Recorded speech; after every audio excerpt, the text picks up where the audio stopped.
intro and everything.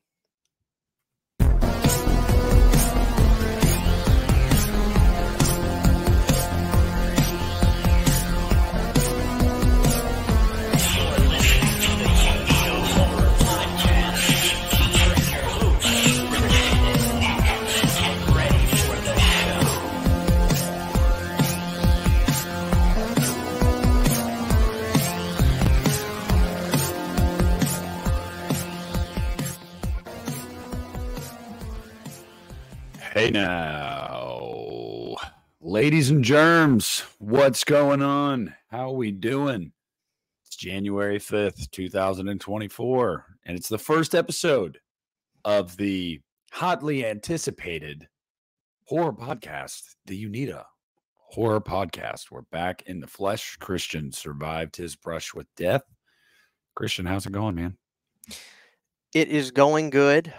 I'm in the throes of cleaning the house right now, getting all the Christmas stuff put up. Sometimes, like, I think last year I left my Christmas tree out till like March, but I'm sick of the sight of it. So the kitchen right now, Sydney was just telling me, she's like, "How long are you gonna be tonight?" I was like, "Probably a couple hours." I was like, "Why?" 'Cause she's not working tomorrow. I'm working graveyard, so I don't have to. I have to be up all night. But outside of this room, the house is a wreck. She pulled everything out of the closets in the bedroom. She bought me another dresser, one of those little storage dresser things you get at Walmart. She goes, "You can put all your horror shirts in this. We're gonna do this." So it's just I can't ever relax. Even when I feel like I've got time to relax or do something, she gives me shit to do. That's the thing that sucks about being married, man. It's just like they don't leave you alone. Like she'll leave me alone if I'm watching something she doesn't want to watch. She'll go in the bedroom. I'll watch it in the living room. But like whenever I want to be left alone, she just nags and nags and nags and just won't stop. So don't get married, everybody. Stay single. Just it's not worth it. Yeah. So that's why you gotta.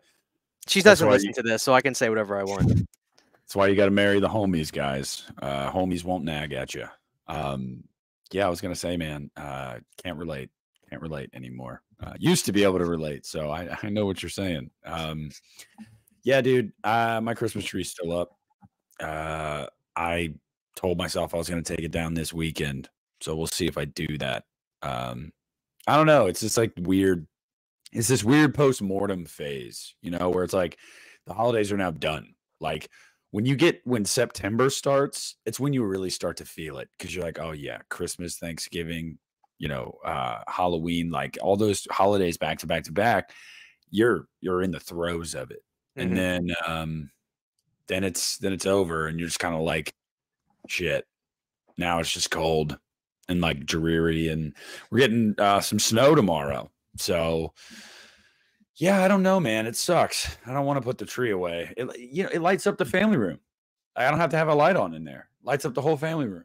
So we got a bunch of whenever Halloween rolls around, we go in Target, and they're so popular. Like we get luck. We have to either try to order them online when they show up in stock, or just as soon as they throw them out at Target, we get them. We get those LED lights, and there's a cauldron one with a skeleton head that moves back and forth. There's a bat that moves its wings. There's a pumpkin. We have them all. My living room looks like a bar. Like there's LED lights everywhere. I've got a skeleton that's hand does this by the record section. I love it, and that kind of illumination is plenty in the living room. I love it. So the Christmas tree is just overkill for me. So we got so lazy this year. Like we keep all the Christmas stuff in there. And if I showed the people what that closet looks like, they'd fucking lose their minds. It's so much shit in there. So we just didn't even bother pulling out a bunch of ornaments because it would have been hours and hours of shit we would have had to pull out just to get to it. So we didn't even put ornaments on the tree. We put garland on it, and we bought like 4 or 5 ornaments this year and just put those on the tree, and then that was it. So I don't know. It's just you gotta. I don't know, man. The ornaments are part of it. It's sad though. I got a lot of ornaments of my dogs that are dead. Like we got like those little ornaments where you press their feet in like clay. Yeah. And like Frank and Ella and all my old. I just don't want to see it. You know, I just didn't like. That was another thing subconsciously. I was like, I don't want to see that. And then my dog that died la, this past year around the summertime, which was brutal. I did the same thing for him. I couldn't even look at it. I was just like, I told Sydney, I was just like, she was like, "Are we gonna pull the stuff out?" And I was like, honestly, I don't want to look at that stuff because we have to look at all of our dogs that passed away, all their ornaments that we made for 'em. I just don't want to look at it. So Yeah. I didn't bother, which kind of makes me feel bad now in retrospect. But I don't know, man. I get really attached to my dogs, so I get sad about that kind of No, stuff. yeah, it was crazy. I was thinking the other day about my cat who he'll be 12 this year. And I have a dog too, guys, but like I've had my cat since I was a senior in high school, and I had him since he was like 6 weeks old. And I was thinking about it and I was like, dude, how's my kid gonna deal with that? You know what I mean? Like when my cat's gone. Like, because they're like buddies. Um, I don't know, man. It sucks. It's and then Carl, he drives me up a wall, but he's my dog. I love him. I it's I don't know. It's just it's funny how we do that too. Like we always end up getting more, and after a couple years, it is what it is. But like, yeah, it doesn't. You don't ever really get prepared for what that's like. Like when that animal's gone. We take it for granted, man. We do. We absolutely take it for granted. There's some days you get home from work, you may not be in the best of moods, and you're not trying to, you know, love all up on the dogs and the cats and oh hey, because not every day's like that. Some days you're like, man, I just want to chill. Like I'm not trying to be bothered. We take that for granted. Um, so yeah, guys, make sure Yeah. you give your dogs, your cats, your gerbils, your guinea Cats pigs. kind of live a long time though, right? Don't cats live to like 18, 20? They can, but, like, usually for a tabby cat, 15 is pretty old. Like, 15 is we had a cat when I was a kid named Allie. She lived to be 16, and, we had her throughout my entire childhood. So, I was, like, a sophomore, junior when we put her down, and, because at that point, she had, like, dementia. She was blind. So she was, like, running into walls and, like, just pissing and crapping on herself and stuff. I had a buddy who said he had a cat that like every time his cats had died in his family, they don't put him down. He said that the cats know they're about to die and they literally just run away to die alone. Did you They ever will have do cats that, that do yeah. that? My buddy Dave did. He had a cat, an outdoor cat, Sammy, and, he was outdoor, indoor. He would go they had 33 acres, so, like, he'd go outside at night, do his own thing. He'd be in the house during the day. He got old, and one day he didn't come back home, and, Dave's dad actually told us that. He's like, "Yeah, guys, he probably went to go die." That's probably what happened. That's what That's cats do. crazy. Well, crazy enough, dude, even crazier, he had an old dog named Jake. Dogs will do that sometimes too. They'll go away to die. Jake literally you're not gonna believe this story. It is wild. Dave has like it's a pretty big pond. He calls it a lake and is on their land, but I mean, we used to swim in it and fish in it. It's pretty big. And Jake went out into the pond when he was like really old into the mud and buried himself in it to die. I'm not even shitting you.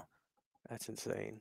He buried himself like alive, like head first. He went into the mud, and the only reason they found him is because like his backside was still up out of the mud.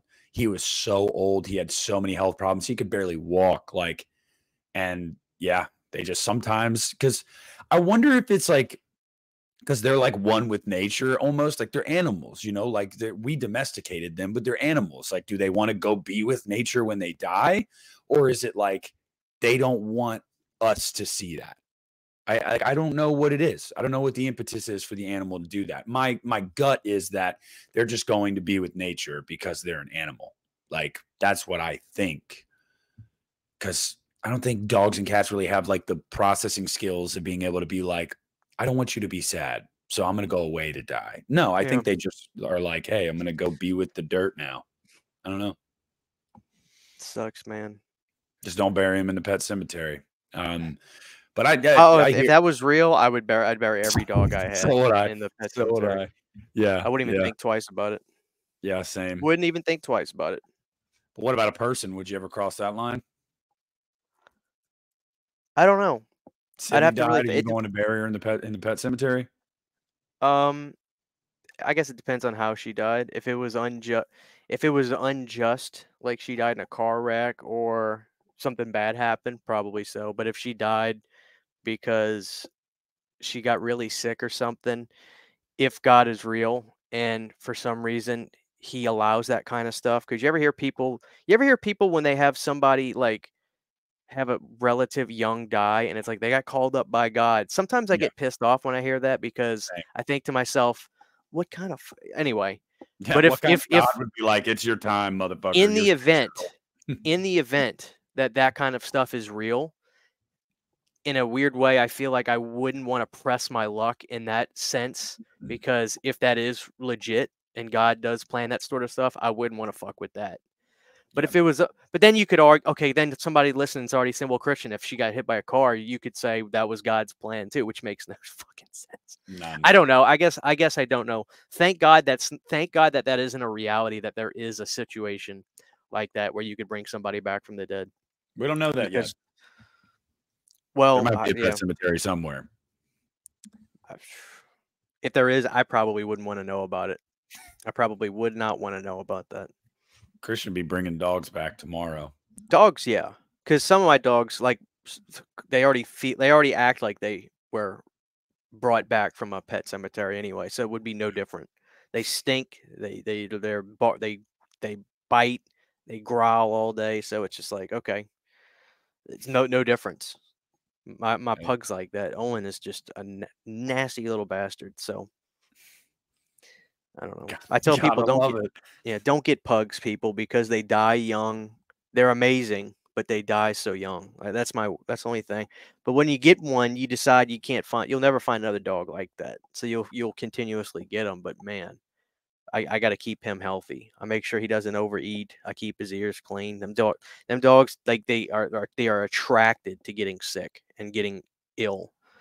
So Yeah. Hey, you know, I've got a Beagle Lab mix, and he is the fuck is a beagle and a lab doing together? I don't know, man. You know the breed is called a Bigador, which is kind of cool. Um, he's got the nose of a beagle, so he can't. He's his nose gets him in trouble. Like he literally can't help himself when food's around.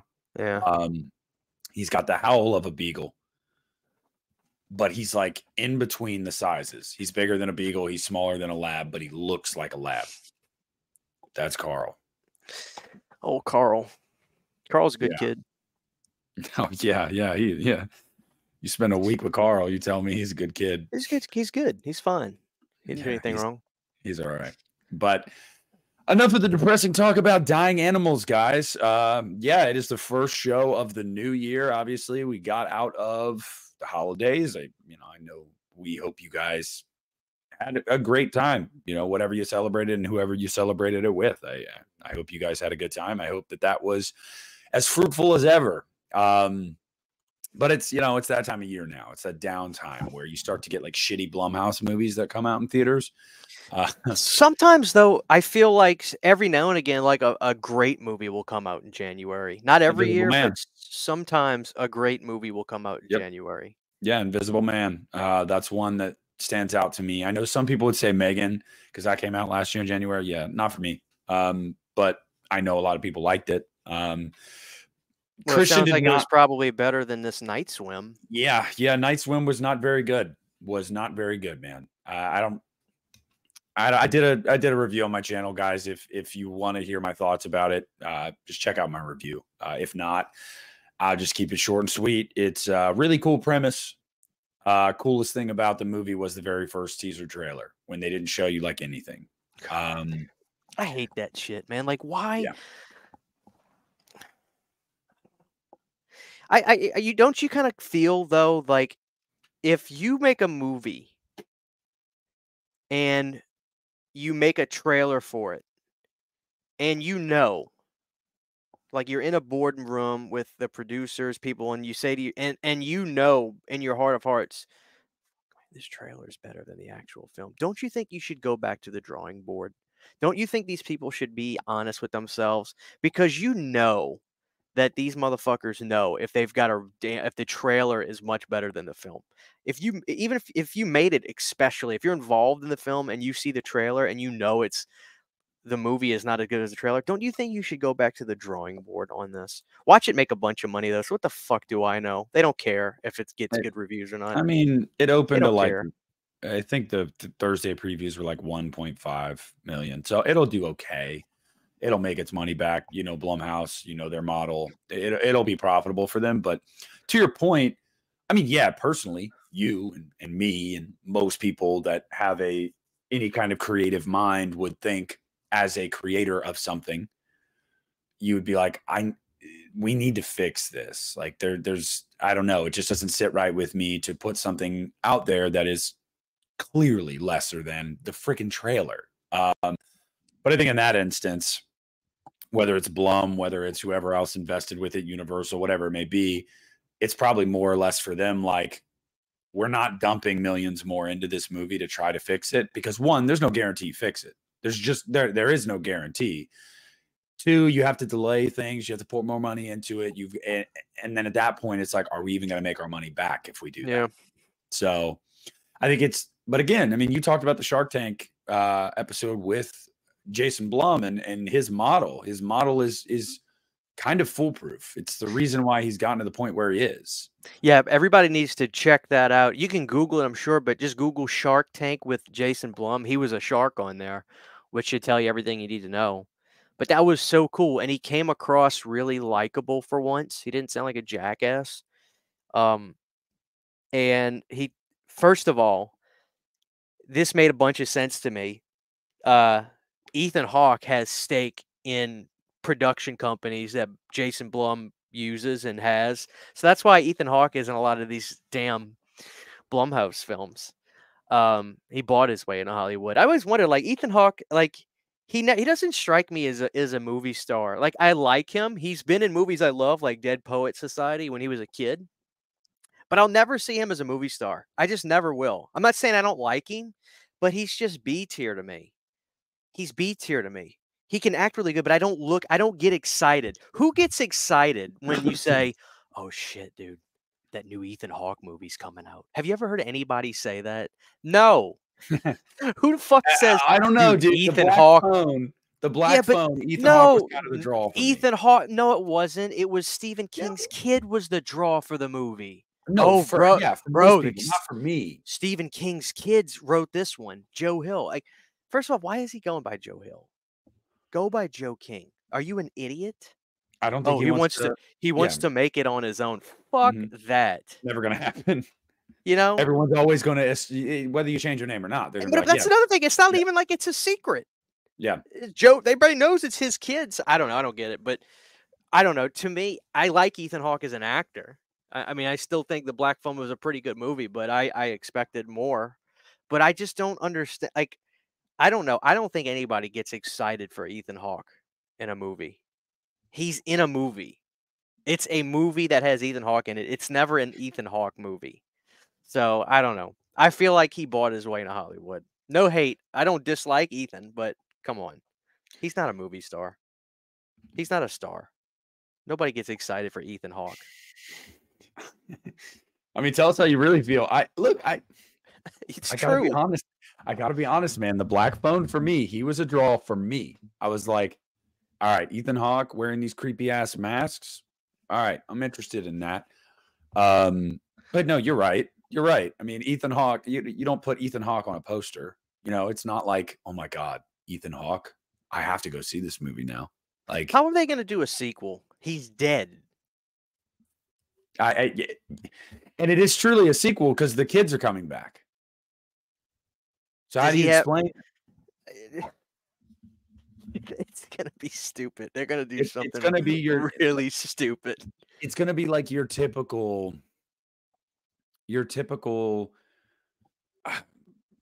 far-fetched slasher-esque sequel, man. Like where it's like, but the killer didn't die. Like, it's gonna be something like that, you know what I mean? Like, For once, I would have been happy with a prequel because same. if we would have got more of that black van sneaking around grabbing that was the best part of the movie. Yeah. If we got more of that, I'd be like, "Oh, hell yeah." But We didn't get to see any of the I don't mean this in the literal sense of like I want to see the pain. No, we didn't get to see any of his like transgressions and the pain he inflicted. You know what I mean? Like it was just like, yeah, dude, I yelled about that so much. yeah. It's just And like, oh, this guy is a creepy kid murderer. All right, cool. Like, like this is what I'm doing. This is Ethan Hawke once he gets the kids. This is yeah, what he did. yeah. I mean, I don't know, man. I hear you. I hear you. A It's not a sequel, bad movie though. It's not like I don't dislike it, but I like it a lot, but I I don't know what I don't know. It's not like I'm I, not gonna go see it because I like I like the idea of Stephen King's kids have being involved. I don't know who's gonna write the screenplay for this. I don't know if Joe Hill is. I don't know if he because Steven would do screenplays for his some of his Mhm. movies, maybe not everyone, but I don't know if this kid's doing the same thing. I don't know. So I don't know who's gonna write it. I don't know when it's gonna come out. June of 25. Oh. Well, what big Blumhouse movies are coming out this year? Dude, there's really not a ton. I believe Jason Blum took to Twitter and said something to the effect of like we have like 5 movies. Uh, okay, so here's the Blumhouse projects for this year. Imaginary, which What the fuck is that? it's that one, the trailer with the teddy bear, Chauncey. I don't remember that. I might have saw it, but I don't remember it. When I first heard about it, I thought that's dumb. What is this, like another Chucky ripoff? And then I watched the trailer and I was like, oh no, that's kind of different. I'll go see that. I think I'm gonna go see that. But I'm just kind of like middle of the road on it. And then you've got the Speak No Evil remake, which comes out in August. What the fuck is Speak No Evil? God damn it. It's a remake? Yeah, it's a remake What the fuck is that? of a Danish film. Oh, I it never, came out 2 years ago. yeah. I never But I think saw the it. one that everybody is really looking forward to most, probably, and for good reason, is The Wolfman in October. What? Yeah, dude, Lee Wanell directing it. Okay, because didn't they make one like fucking 10 years ago? I don't know. Yeah, they I know they did because I saw it in the theater. I either graduated high Yeah, school by they that did. point or They did. about a man and his family who have been scared to death by a deadly predator. Directed by Lee Winnell. And that's coming out this year? October 25th. I ain't seen dude, they don't have any pictures available for this on IMDb. Hasn't started filming yet. It's about to. I think this month, if I'm not What? mistaken. Yeah. What? Um, It's my part of pro their it's part of that universe though. You know, Invisible Man universe, and it's Lee Wanell, so it might be good, man. It really might be. yeah, for sure. I just you know, what happened with the 2010 one is they hired Rick fucking Baker, right? One of the greatest special effects guys ever. Most people would say he's the best. And then they completely CGI'd over everything he did in the film. All of it. Yeah. I saw that movie one time. So I what don't the think I fuck are was they a gonna do fan. with this one? Invisible Man, I get it. Like you have to do a bunch of, you know, you can't do a bunch of in-camera stuff with that. Like I got it, man. It didn't bother me at all. But like for a wolf man, like I really pray to God I don't roll my eyes at what they make him look like. Because dude, I'm a big werewolf guy, and I don't need it. I don't have a textbook version of what I want per se, but I don't know. I don't know. I don't know. I I guess I'll think a just shut reason up about it. I We'll think a see what reason to happens. be optimistic is Lee Wanell for me. Or For sure. cautiously optimistic. We'll see. But then Christian, beginning of next year, Megan 2.0. I mean, I won't be there. I'm glad that people like that. I mean, like I said, it's okay. We're in the minority, dude. We are in the minority. Most people liked it. Dude, I never saw Insidious: The Red Door. I never heard one person say I need to go see that. It Not was my one. most disappointing movie of last year. Not the worst, but it was my most disappointing movie. It Yeah. disappointed me like no other. It's on Netflix now. So, Oh, is it? Like I really like that series because each one like did its own thing and felt unique and had cool visual stuff in it. And the fact that this one is like Insidious like 1.2 or whatever, like it's like, okay, let's get the kid back. Like I don't care about the kid. Never did. I'm so glad that the series moved on without like to me that's the mark. One mark of a great series is when they can move on and the interest is still there based on the title alone and it keeps it like Last Key and Insidious 3 was its own thing and man, those are fun movies. And I just hate that they go back to the well. Like let's basically redo the first movie again.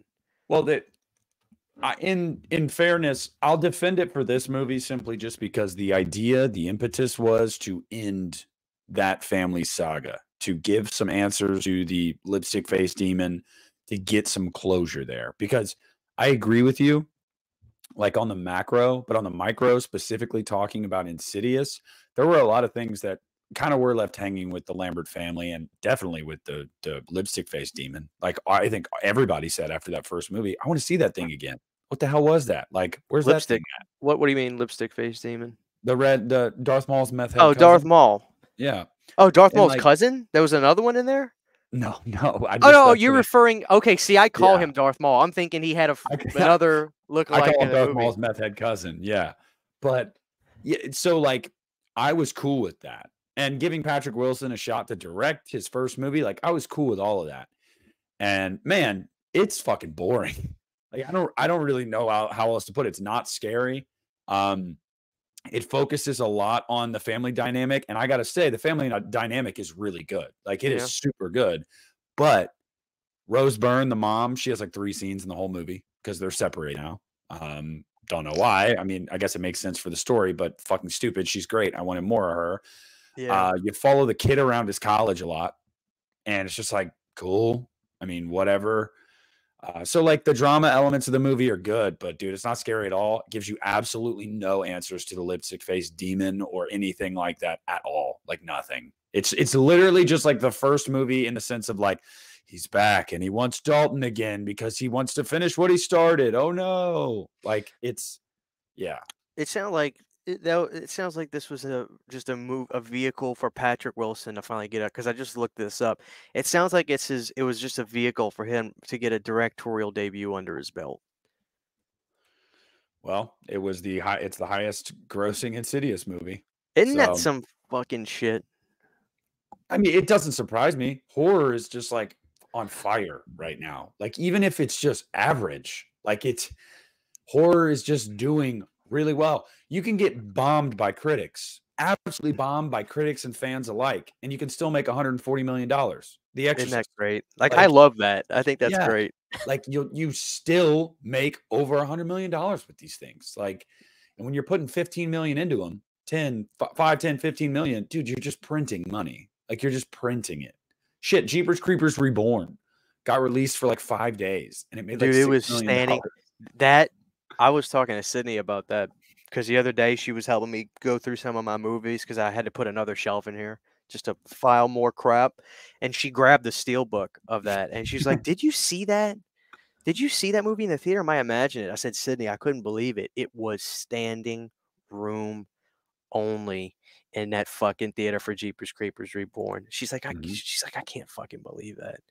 Yeah, mine was packed too. And I've told this story on the podcast before, but walking out of the theater, my brother was like, "That's terrible." And I was like, honestly, I think it was better than 3 though. And the guy in front of me randomly turned around and was like, "That was one of the worst movies I've ever seen."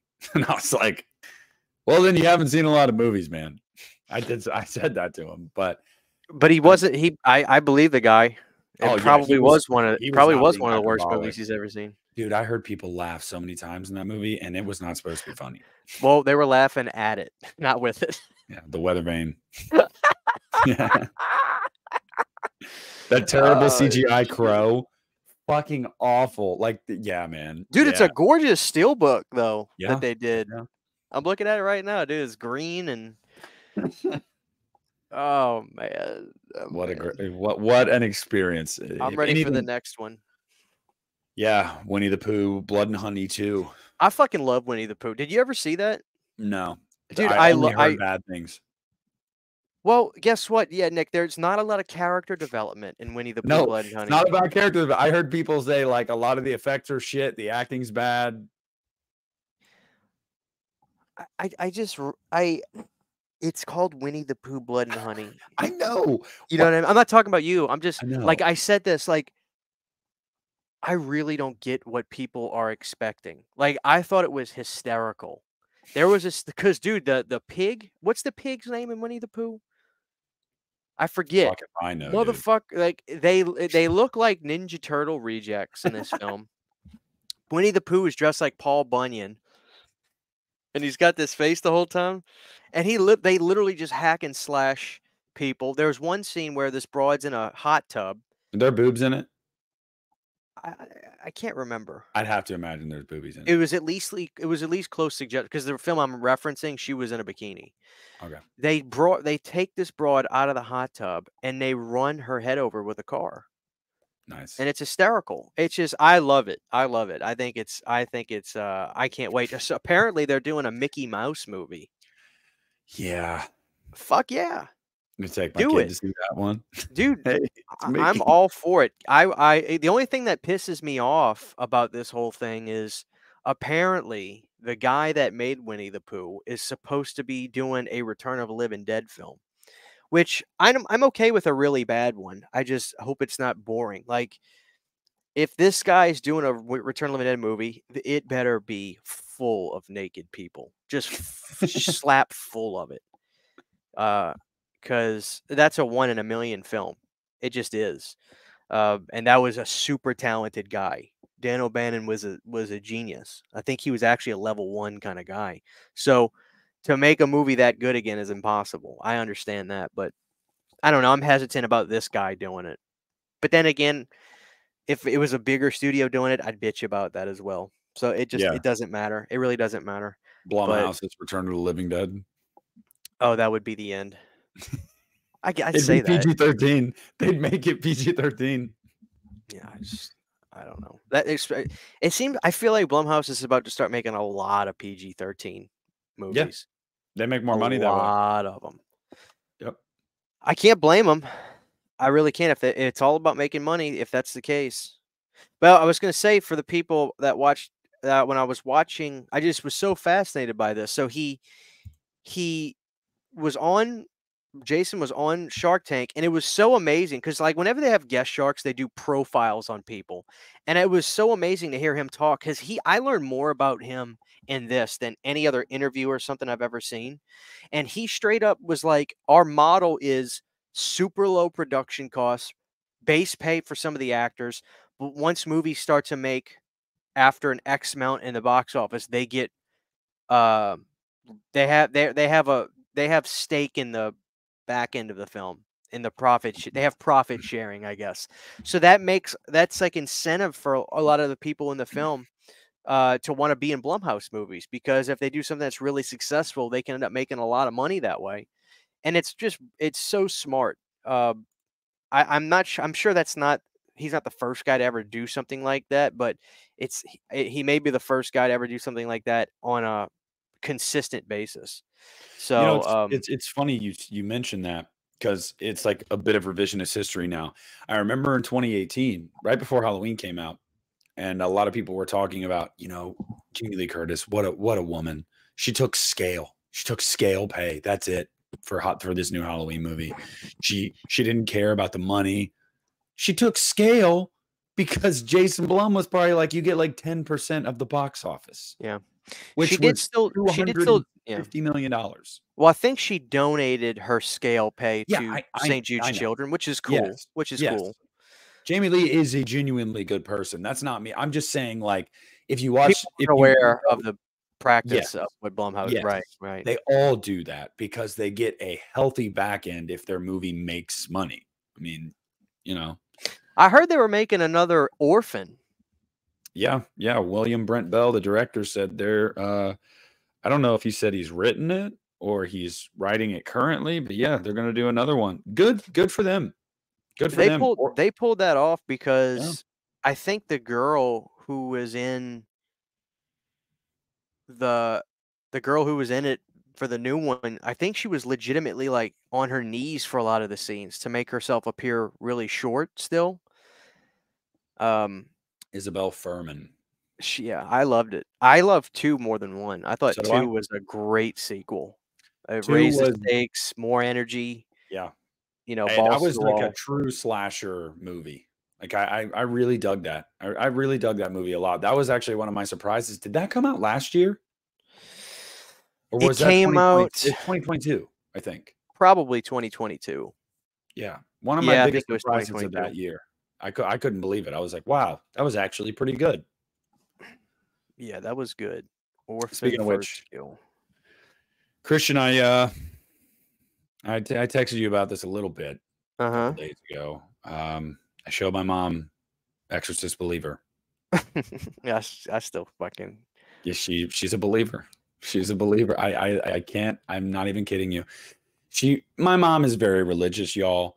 So when a lot of the movies talking about religion and like quoting the Bible and stuff like that, I'm literally sitting on the couch next to my mother, and so many points she's literally going, "That's right. Mm-hmm. Yep. Mm-hmm." I'm like, okay. And she said there are multiple points where she's like, "Oh, this stuff scares me." Like, the other stuff doesn't scare me, but like demons and stuff, that scares me. And at the end, when the door opens and she goes, "Victor, is that you?" And then Linda walks into frame. My mom looked at me and she goes, "Oh my God, it's Reagan." I was like, "Yeah, it's Reagan." And my mom started tearing up. I was like, you know what? I mean, guys, put it in perspective. My mom saw The Exorcist in she theaters. lived it. I Yeah. understand that. I really Yeah. do. So, like, to see Reagan McNeil, Linda Blair back on screen with her mom, no less, same actors, that meant something to her. But after the movie was over, she said, "I really liked that." I'm like, "You did?" She's like, "Yeah, I really liked that." But she did take issue with one thing in the movie. She did not like that they stabbed Chris McNeil's eyes out. She didn't like it. I had said something as soon as the movie started. My sister was already freaked out. My little sister hates movies like that.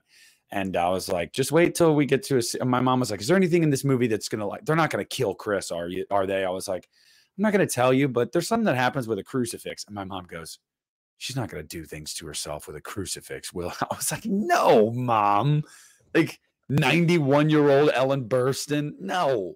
That would have been And badass. yeah. Then I would have gave it 5 stars. And then the scene happened where they show the crucifix fall off the wall. And my mom looked at me and she goes, "They're not going to kill her, are they?" And she said multiple times, "But why? Why'd they have to stab her eyes out? Why did they have to do that?" I'm like, "Because David Gordon Green's a dick. He doesn't care about your legacy characters. No, he He'll kill doesn't. them all. He will." I kind of respect that. I kind of respect that he'll bring the legacy characters back to kill them. Like, Well, like I said, dude, to me it just plays off like he's swinging his dick. I can get these people back.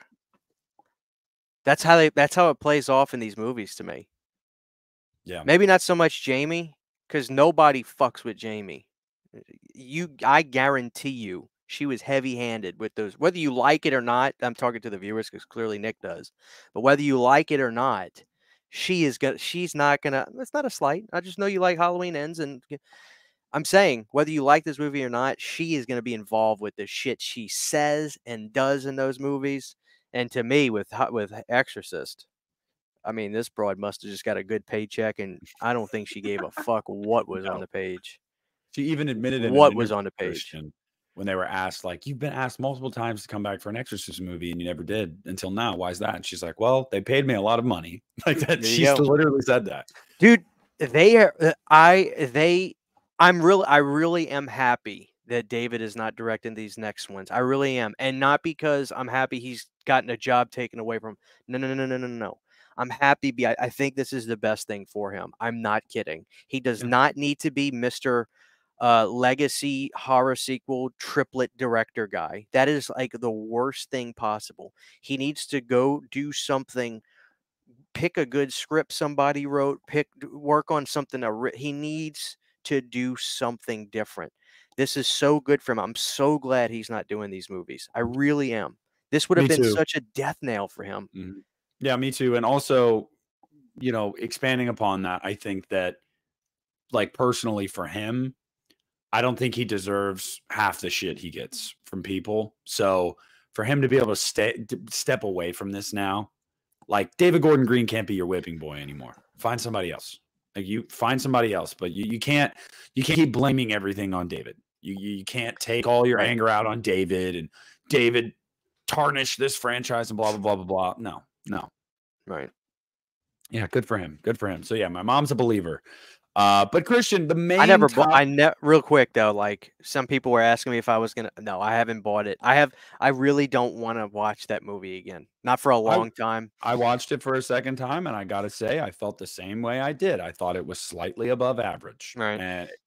and But that's not good enough for me to want it's to buy not it. good enough for The Exorcist, yeah, You know what I or to mean? wanna buy. I haven't bought it either. I watched it on Peacock. I definitely didn't buy it, Is it an but unrated version or is it just the same thing? it's the same thing I saw in theaters. They didn't make So an unrated version? I don't know if they did on, like, physical media, but, it's not. It wasn't on Peacock, no. Well, I figured even if they did, they still would have put it on Peacock, like an unrated version. They Yeah. usually do that, you know. Well, they didn't put the extended cut of Halloween Kills on there. They didn't? Oh, No. maybe I'm mistaken. Maybe I'm But mistaken. I don't know. I mean, it's a movie that I walked away from going, I still maintain this is probably at best a 3-star movie. Right. And is that good enough for The Exorcist? No, but I mean, in comparison to the first one, no. But most of that franchise is shit. Aside from 1 and 3. And the TV series is pretty good. I keep hearing that. Maybe Yeah, one day you really gotta watch it. maybe one day if I'm bored enough, I'll put that on. I'm telling know. you, especially the second season. I think it's pretty strong. I But yeah, it's okay. I think it also helps that I went in with super low expectations. Had I gone in with high expectations like Halloween 28, it was the inverse of Halloween 2018. 2018 got announced. I was excited. Everybody was excited. And it was a huge deal. And you go So and see fun. it. And yeah, it was a big event. And I was a little let down because I had worked myself up into a frenzy over it. Right. Whereas with Exorcist, I was like, here we go, I guess. And then I was like, okay, it's not terrible. So yeah, Those were such fun times, man. I miss for all the shit, the run of going through those Halloween films, just the joy of knowing another one's coming and things like this. It's so fun. yeah, You know, that's that like I thought The Exorcist was going to be that way. It honestly ended up not panning out like that. But the run to getting another Halloween and the run for Ends, I used to tell you, I was like, dude, we're gonna miss this when it's gone. I'm telling you, yeah. the run, the journey, the chase is. There's a Motorhead song. The chase is better than the catch, and I agree. It's always fun, the anticipation and being in the mood, and the music sounds better when you know a new. Like if you're listening to the theme, because I know you do. You tell me, Christian, I was at work. They're just jamming the The whole Halloween End soundtrack, front to I back. want you to imagine this Yes, motherfucker at work yes. just doing this. Meanwhile, in No, his dude, ears, it literally will. Actually, the thing I'd like to listen to least is the Halloween theme. Sometimes I'll skip that entirely when I'm listening to the soundtrack. Dude, it's the shit on the periphery, man. Like some of that shit is really good. Like, do you get in the zone? oh yeah, especially the Corey and Michael stuff. Those tracks. Oh yeah, dude. God. I love the track "Kill the Cop."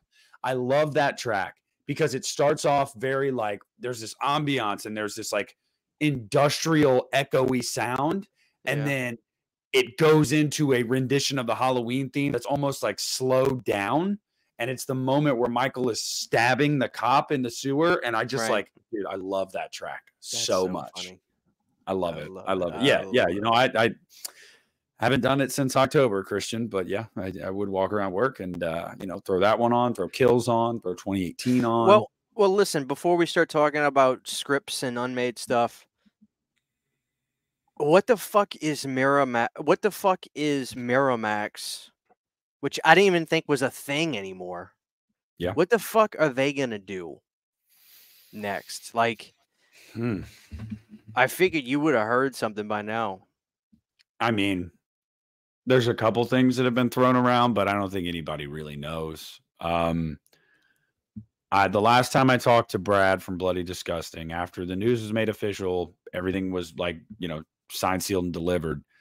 I asked him about first I asked him about the Halloween 3 series that I had heard a lot of rumors about, and he was like, "No, that's Thank God. that's Thank not God. something that Miramax is talking about doing right now." I God said, "Okay, bless. cool." And I A24 said, would have pulled some stupid shit like "Yeah," that. So, but he did say that the next project that's being discussed is it's probably going to be a series. oh God.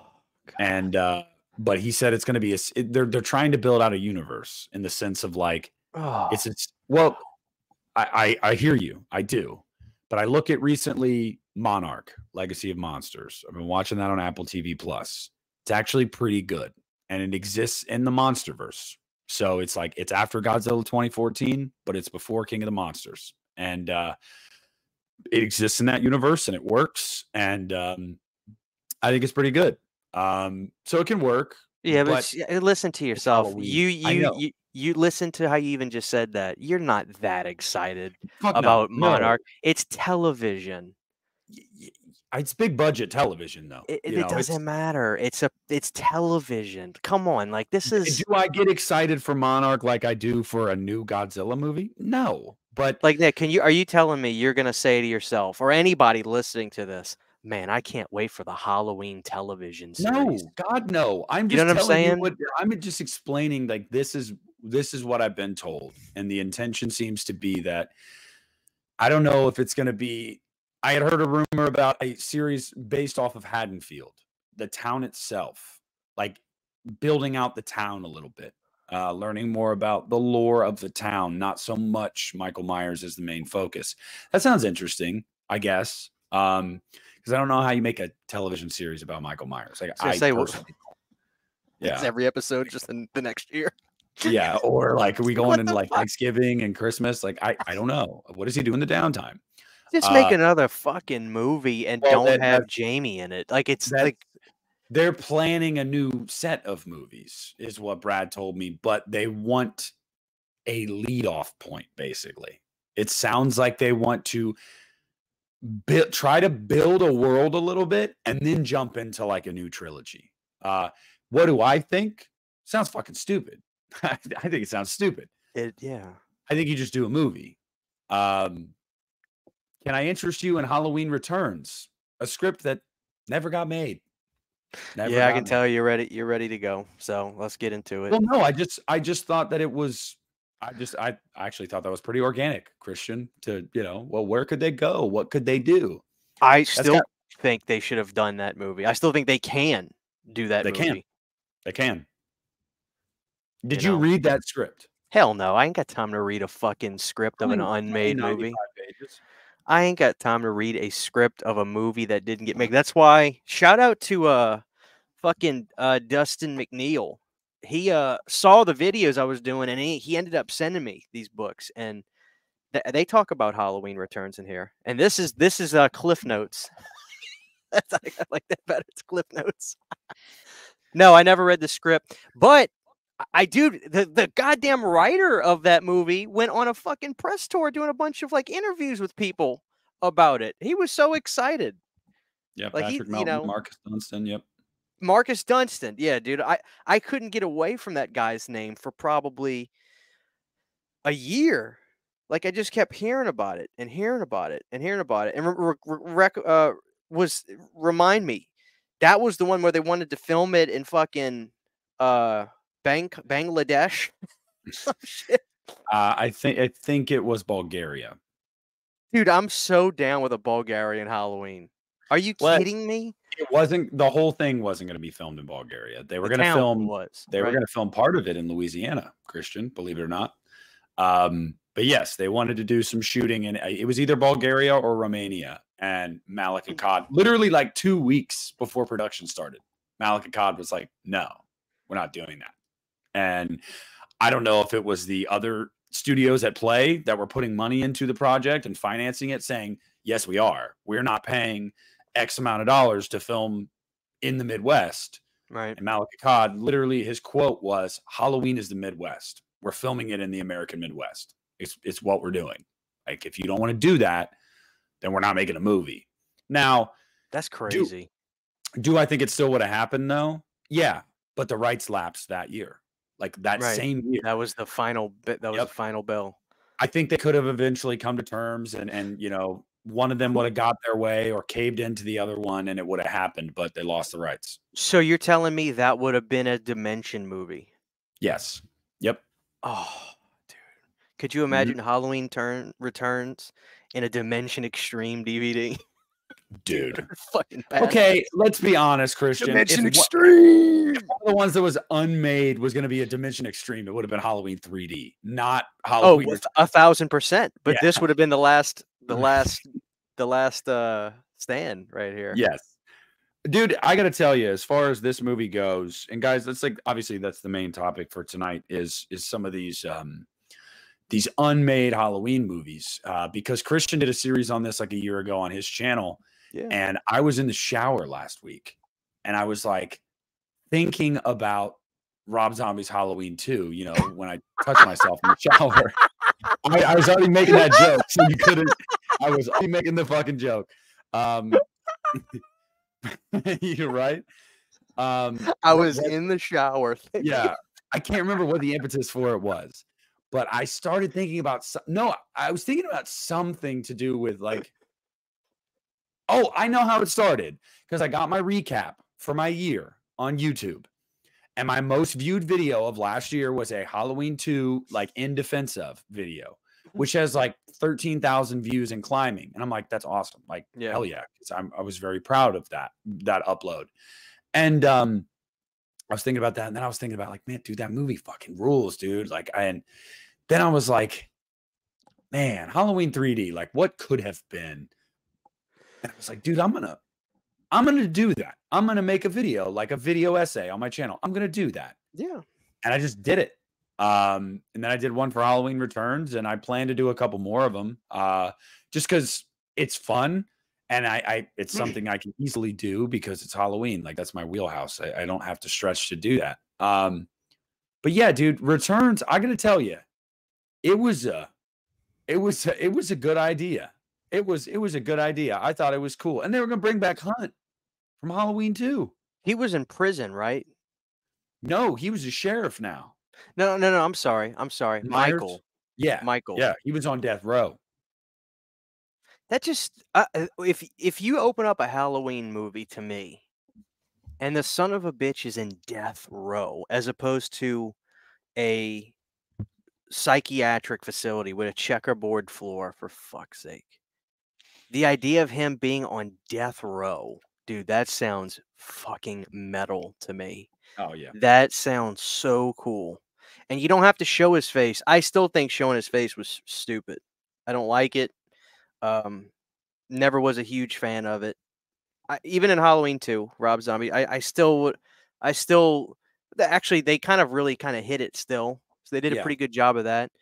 And they don't really, I feel like they show it a lot more. It may be because of the internet and seeing all the behind the scenes, but I feel like you got to see his face more in the new ones. you did. But the idea of seeing Michael just looking in a corner or something in a death row, oh, dude, that sounds so fucking awesome. Doesn't give a fuck if they're saying, "Hey, your time's coming, buddy. We're gonna gas you next week," and him just nothing, dude. Yeah. Just the idea of that sounds great. How did he get out of death row in that one? So the movie was going to open on the same night of the original, like it was going to like Halloween Kills almost. It was going to open like Michael made it to Hunt's house, Yeah. like on his rampage, and he killed Hunt's wife. And they subdue him and they take him in, and he's on death row. And Hunt's son is like, he wants to go to the execution because Hmm. Michael Myers killed his mom. And mind you, the movie was gonna take place in 1988, which I think would have been cool. Hell yeah. And he's getting lethal injection, and I guess the script said that he like locked eyes with the kid, um, Oh, and the just like kid that was in the room watching him getting killed. yeah, Like the yeah, the and he just like broke free of the restraints and went on a fucking rampage and killed a bunch of people, like Halloween 6 style, and broke out. And he was on the loose. and see, I like that. Just it's not too complicated. It's very simple. He breaks out. It didn't do anything to him. I mean, Yeah. I wonder who is going to do the music for that. You Wasn't know? gonna be John Carpenter. I can tell you that. Yeah, I wonder that myself.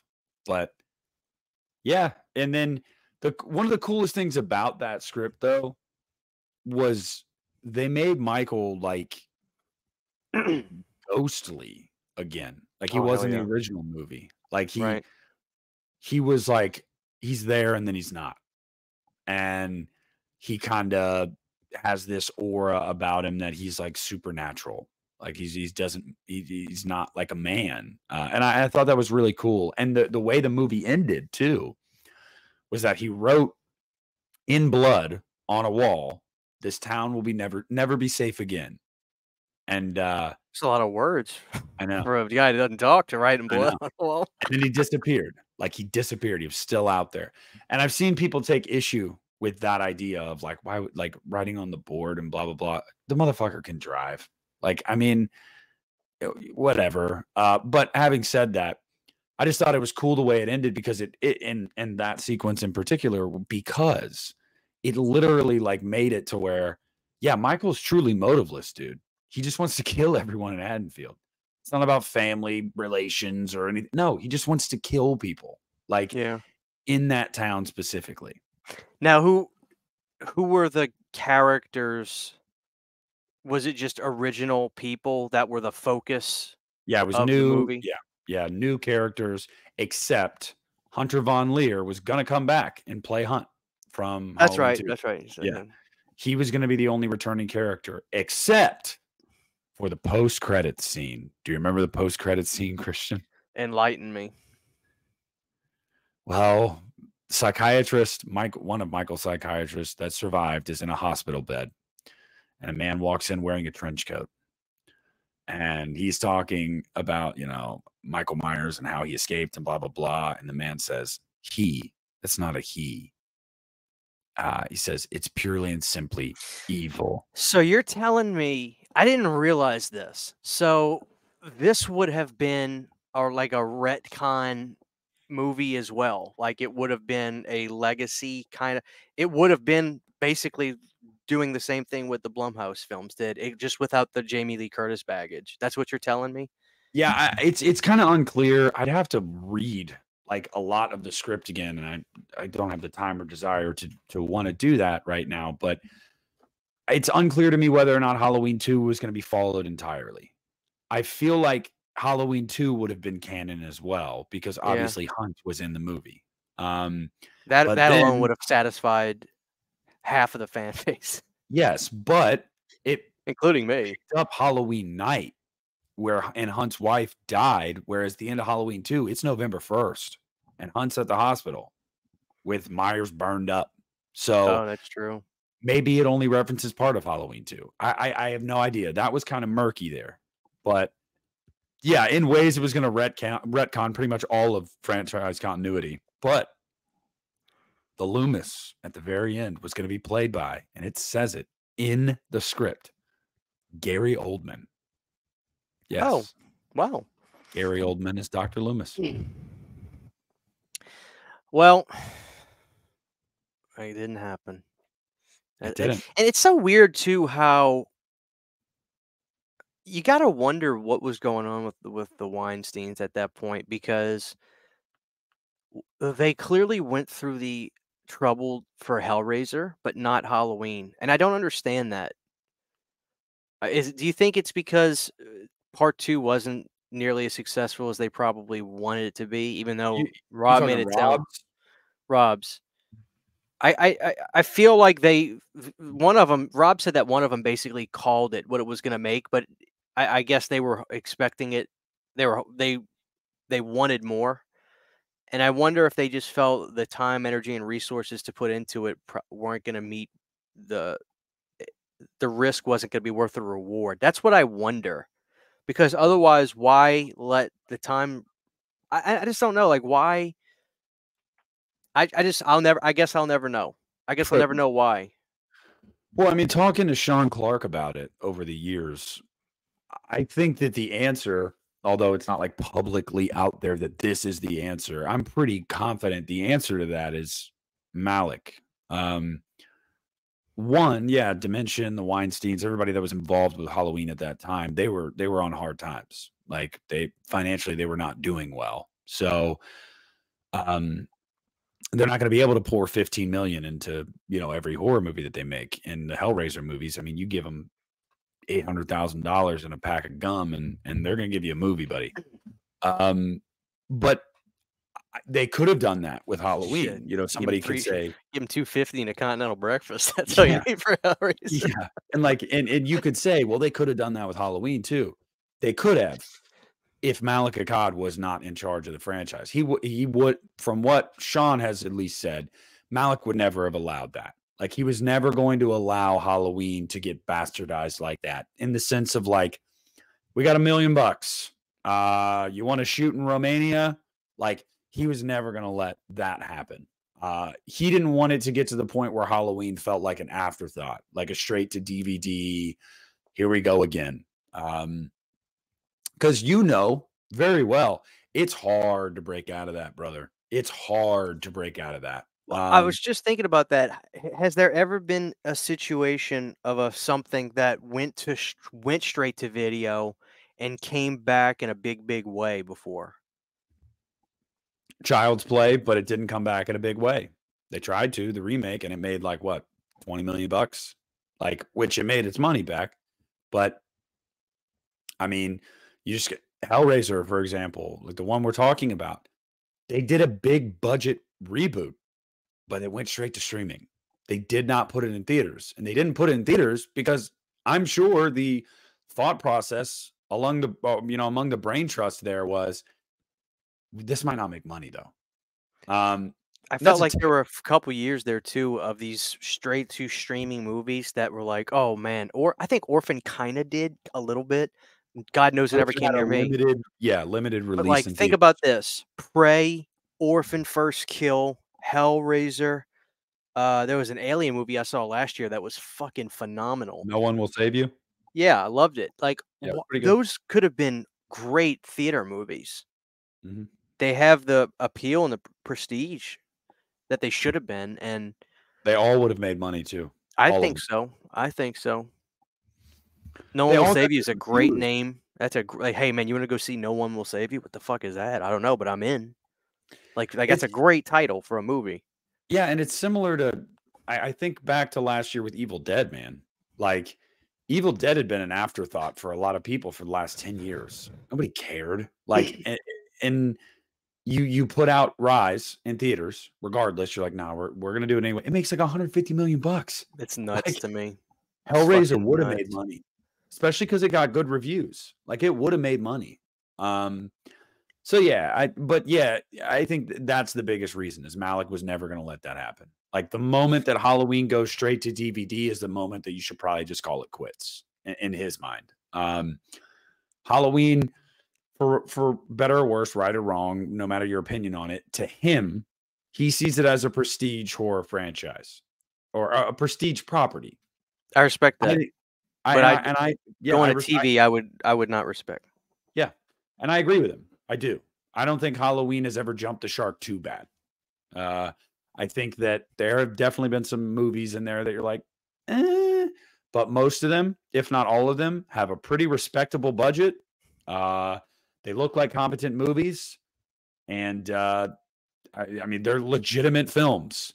That's not as you can't say that about a lot of these series that went straight to DVD and sequels end. You're like, dear God, what am I watching?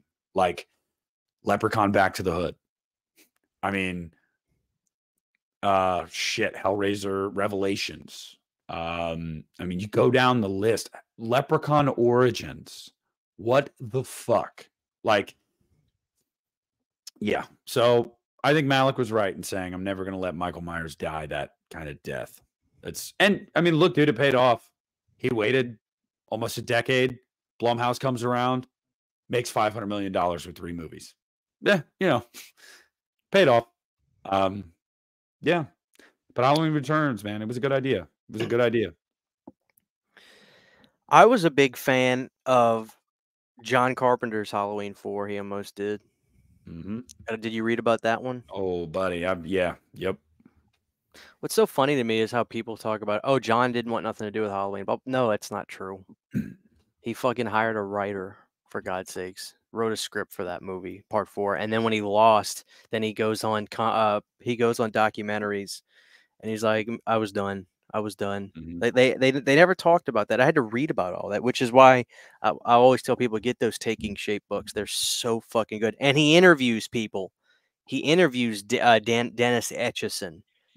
You learn about this shit. This isn't he said, she said crap. I mean, those Taking Shape books are incredible because it's all interviews with the people that wrote these scripts, were involved with it. Oh yeah, we were doing this, we were doing that, blah blah blah. But I liked it. It was about the kids from the first movie. Mm-hmm. What the fuck's their Lindsay and names? Tommy. Lindsay and Tommy. And they in this one, Michael was a fucking ghost. Straight up a ghost. And I love the idea. Hey, didn't Dennis write the fucking novels? Yes, he did. He did. That I thought so. Yeah, so That's why Carpenter picked him. Yeah. Yeah, I guess he liked it. Oh, and when I was reading those books too, there were nuggets that Dennis wrote in the novel for part 1 that are in part 2 of the movie. Mm-hmm. Little things. Really cool. I have part 3, the novel for part 3, Jack something, Martin, I guess is his name. I don't know why he gave himself a weird name for his books, but those books are expensive. Those old novels of Halloween 1, 2, and 3. I've got 3 and 4 on novelizations, but very cool. Yeah. Yeah, I got 3, and Sydney Did read you it. read 3? Fuck, I don't read. Dude, it's good. It's good. Sydney read it. She liked it. Mm-hmm. That's not true. I do read. I do audio books, and I read a lot of autobiographies. I wonder if you could find Halloween 3 as an audiobook. I should do it. I should actually record it as an audiobook. I'm telling you, Christian, it is actually like it expands upon stuff that you couldn't fit into a 90-minute movie. It's good. Like I like it a lot. I really do. I think that somebody like you that's a big fan of that movie, I think that you'd get a kick out of that. I hear you, because I remember Sydney was telling me about all kinds of stuff when she was reading it. I might do that, dude. I might actually do it. 2 of them on YouTube. Yeah, but people want to hear my voice. Oh my God, I didn't know. People want to hear my voice doing it. Stop it! Stop it! Stop it! He yelled. Where do you want to sleep? Where do you want to sleep, Dr. Chalice?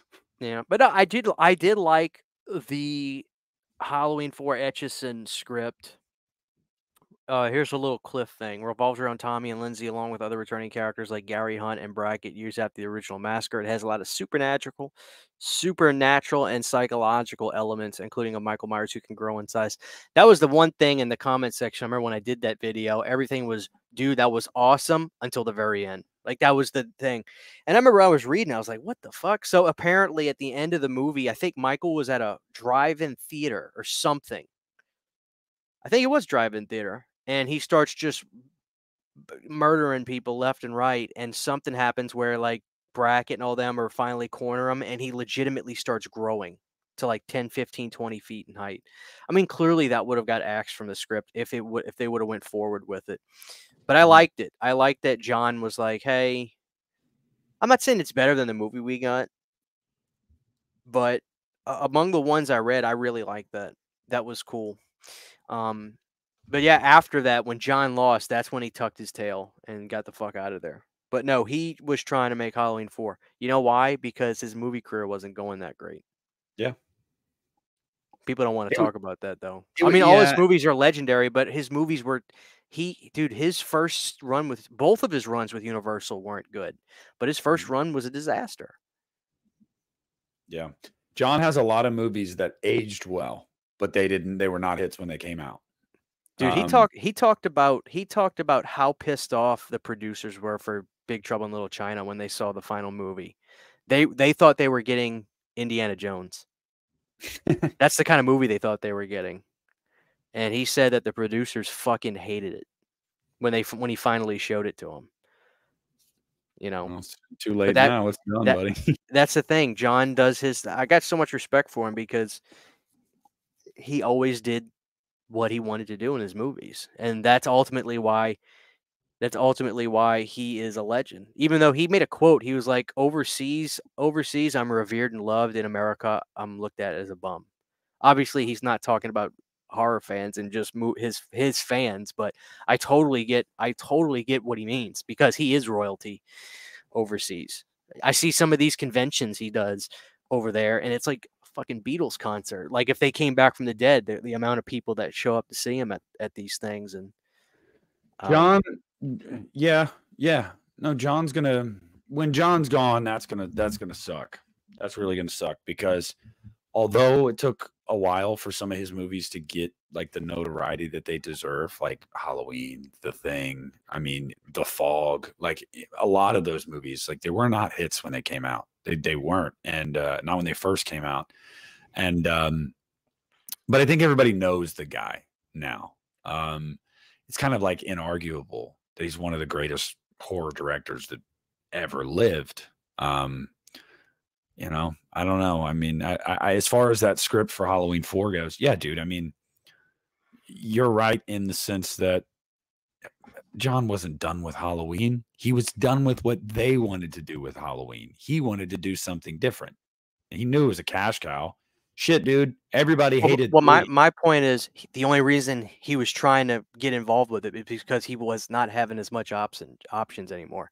His Yeah. studio career was taking a dump.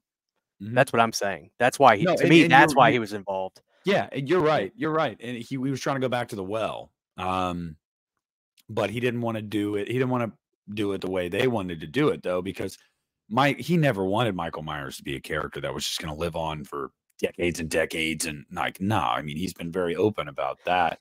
So his idea for 4, I thought was cool. It was really supernatural. It was like, I don't know, more of the focus like on the town of Haddonfield. Like I thought it was really cool. It was a really cool idea. It would have been like if A24 had gotten the rights to Halloween, that's the kind of movie they'd make with Halloween. I'd like to think so. Yeah. I'd like to think so. Like, let's focus on the supernatural. Let's focus on the town. Let's focus on like metaphors and symbolism. Like, that was elevated horror before elevated horror was really in vogue. You know, that's cool. I don't know. I would have liked to see that. Yeah.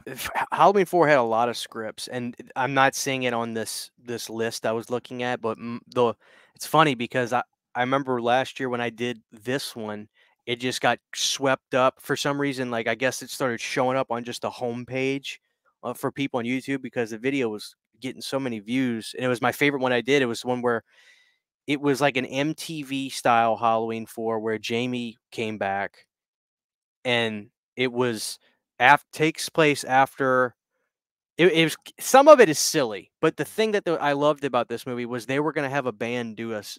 Jamie was gonna be like working in the industry, like the music industry and stuff like that, and producing bands and stuff. And they were gonna have a band for this movie. They talked about some of the bands being Rat and Wasp, which to me just sounds. I love Wasp. Wasp's one of my favorite bands. And there was a scene in this one where basically it's late 80s, it's in New York, high rise, she's working in a big building, and Loomis is around, and they talked about like Michael was getting transferred or something, and I don't remember if he was getting tried in court finally for all the stuff he did, but he was getting airlifted to New York, and they literally like there's commotion on the helicopter, and Michael's body falls into the fucking river. His body falls into the river in New York, and he just they can't find him. But then they hid it from the press because they thought people were going to freak out. And the whole movie is a cat and mouse with Jamie in New York City and Michael. And I loved it. And I think like there was something Jamie had a kid in the movie, and a lot of the movie had the babysitter and the kid in the house, and Michael was going after the kid, stuff like that. It was really good, the script. But I don't even remember if they even the script when the script was made. I don't even know. I'd have to reread the book again, but I can't remember if Jamie had even been like, "Oh yeah, of course I'll do that." Um, I think I even read that there were talks about recasting her Oh in the God. book. Um, so, but it was a good script. It was energetic, and it was described as the MTV, kind of like a Dream Master style, and energy wise, kind of Halloween film. Which I liked it a lot. But I don't know that if I would have preferred anything we got over the movie we did. Like I poke fun at Rachel. Clearly people like Rachel. I get it. She does nothing to piss off the audience. She doesn't say anything to piss off the audience. She doesn't do anything to piss off the audience. She's a pretty girl. You like her. She's in wrestling terms of a baby face. So everybody's just like wants to cheer for her. And then Danielle, who, God bless her, I love Danielle. I still feel like the best movie she ever acted in was Halloween 4 as a fucking kid. So, like, that movie does so much stuff right, and it makes a lot of people happy. So, I don't think I would change history, but it was a long way. Like, that was the last gasp, the movie that we finally got. They went through a lot of fucking scripts before actually getting the one that they got for Halloween 4. Yeah. And they took a lot of risks having a little kid in that one. So I don't think I would change history, but some of these scripts I really like. There's stuff, the idea of Michael being ghost-like to me always was appealing to me. And I even think, oh, that's right. In the end of the Etchison one, Michael is about to kill somebody and the clock strikes midnight. Mhm. He disappears. To Yep. me, that is brilliant.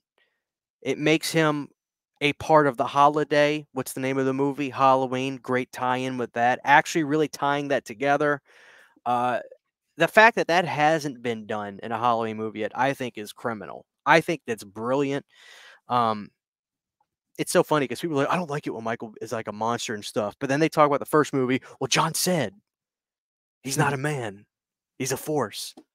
Make up your goddamn mind. But I think that's brilliant. God, dude. I remember reading that and just thinking it hit me. I was like, you know what? That's probably the smartest thing I've ever heard of. That explains why he's gone all fucking year. Like finally. God damn it. Well, Maybe I until would go with the Etchison. Maybe I would prefer the Etchison over the I movie we think got. I think I would, because as time has gone on, I think Halloween 4 is solid, but I don't think it ages as well as some, like, as time goes on, I like 6 more and more and more, 5 more and more and more, 4 a little bit less. And I think the reason for that is 5 and 6, they're fucking weird, man. Like, they take some swings. 4 Yeah. plays it very close to the vest. Very close to the vest. It's essentially a light remake of the original. Here's a babysitter. Here's these kids.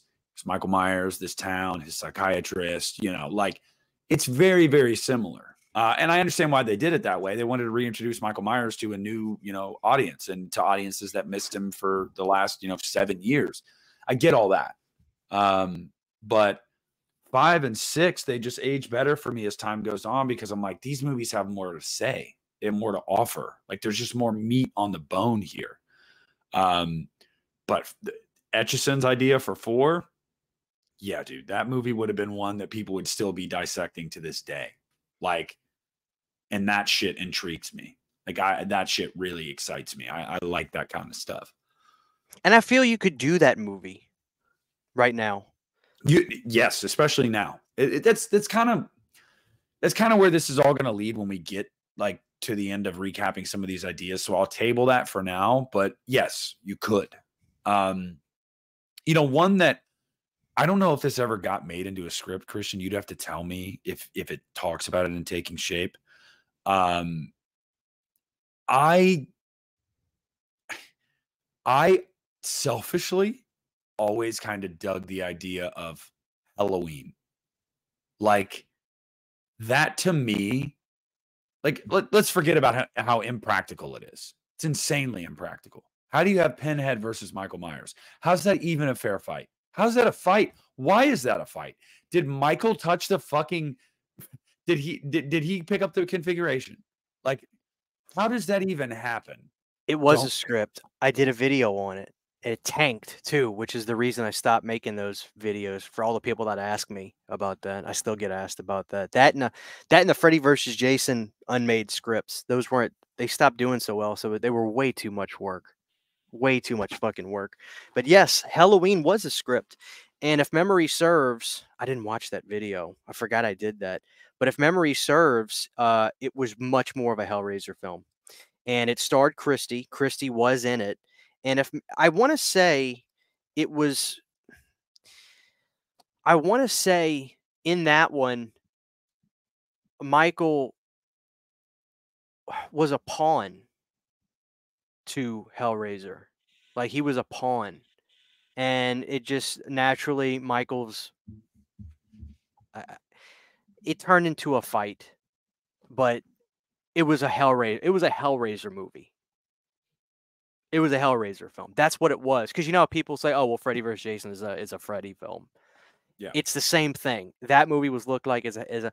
To me, I gotta be honest with you. I think it's utterly ridiculous to think about, but that's also why I'd want to see it. I would totally risk making these characters look hysterically dumb for the sake of seeing them fight. I would. Um, I just, I want to say also in the movie, Pinhead didn't do a hell of a lot physically, but then again, he doesn't really ever.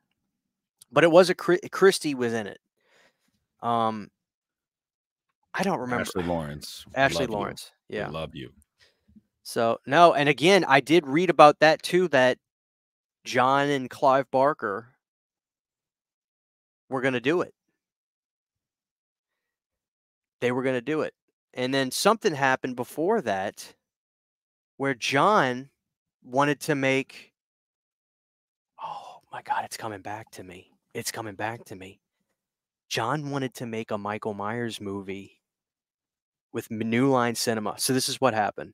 New Line wanted to buy, and I did do a video on this. New Line wanted to buy. I did a video on the Halloween 6 script. 666 was the script. And Michael was a bum. He was a fucking bum. And it was a virtual reality movie. This video, I watched it 2 days ago when you were telling me you wanted to do this. And I do remember some of the things about that script. I don't want to get off topic too much, but I do remember a lot of the stuff about that script. But that video I did was like, I don't know, 20 minutes long. There was so much crap in it. It was hard. It really was a bad script. It was horrible, just really outlandish. But what I do remember, the most interesting thing about this was before Miramax got it, they had scripts with their bids, and 666 was not the first one, but one of the early scripts that was chosen to do after Miramax got the rights for it. But New Line tag team with John Carpenter, and they wanted to make a movie where Michael was in space. And Bob Shea is cheap, so he didn't get it. They didn't. I do wonder what the fuck would, I want you to imagine if they got, if Michael, Freddy, and Jason, because they all would have been under the same roof. Dude, Michael, Freddy, Jason, and I don't know. See, the thing about Leatherface was it tanked. Part 3. I love Part 3, but I think New Line lapsed the hell out of that, and then a smaller company put out Part 4 like 5 years later. But had the situation been had the situation been where if they still had the rights to Leatherface, dude, I want you to think about that. What if all 4 of them, for a period of time, all would have been under the New Line banner? All 4 of them. That is fucking nuts to think about. Yeah. Yeah. Yeah. To I me, mean, to me, Michael and Jason would be a great battle movie. Even mhm. more so than Freddy. Even though even though fans associate Freddy and Michael together because they are like the where Michael is clean and stoic looking. Like I get it. Jason's the opposite, and dirty, slimy, nasty, and Freddy is dream guy and all that. Like I get why those two on it's a great visual battle too. But Michael and Jason would be so fun. It would. There's no bullshit. There's no dreams. There's and I like Yeah. you know what I'm saying? It would What's have been more so far-fetched? cool. Yeah, I mean, if you're pitching, it makes more sense on paper to have Michael versus Jason than Jason versus Freddy. I mean, they're both in the real world, the tangible world. They're both, like they have similar styles. They're hunters almost. Like, yeah, yeah, yeah. It would have been a lot easier. Oh man, it would have been so cool. And no matter what Christian says, it would have been a fair fight. It would have been. It, yeah, as long as you present the characters visually in a way that would work, absolutely. Tyler And Mate. I would think Michael would constantly Michael would have been a smarter fighter. Uh, I think Jason always should be approached as the underdog. I think that was correct in Freddy versus Jason, and I think if they did this, Jason, not the underdog. What am I trying to say? The good guy a bit. Because they kind of make Jason likable in Freddy Yeah. versus Jason because his origins is so. He was a good kid. He was drowned. Yeah. I mean, it's different than Freddie and Michael. Michael was a murderer at 6 years old, and Freddie, yeah, kid diddling and killing kids and stuff, and got set on fire. Whereas Jason was just a really ugly duckling that drowned. Like, what did he do wrong? I'm telling you, dude, that might happen still in our lifetimes. Don't be surprised. Check this out. I found this. This was the guy that wrote the script for Halloween. There was a script.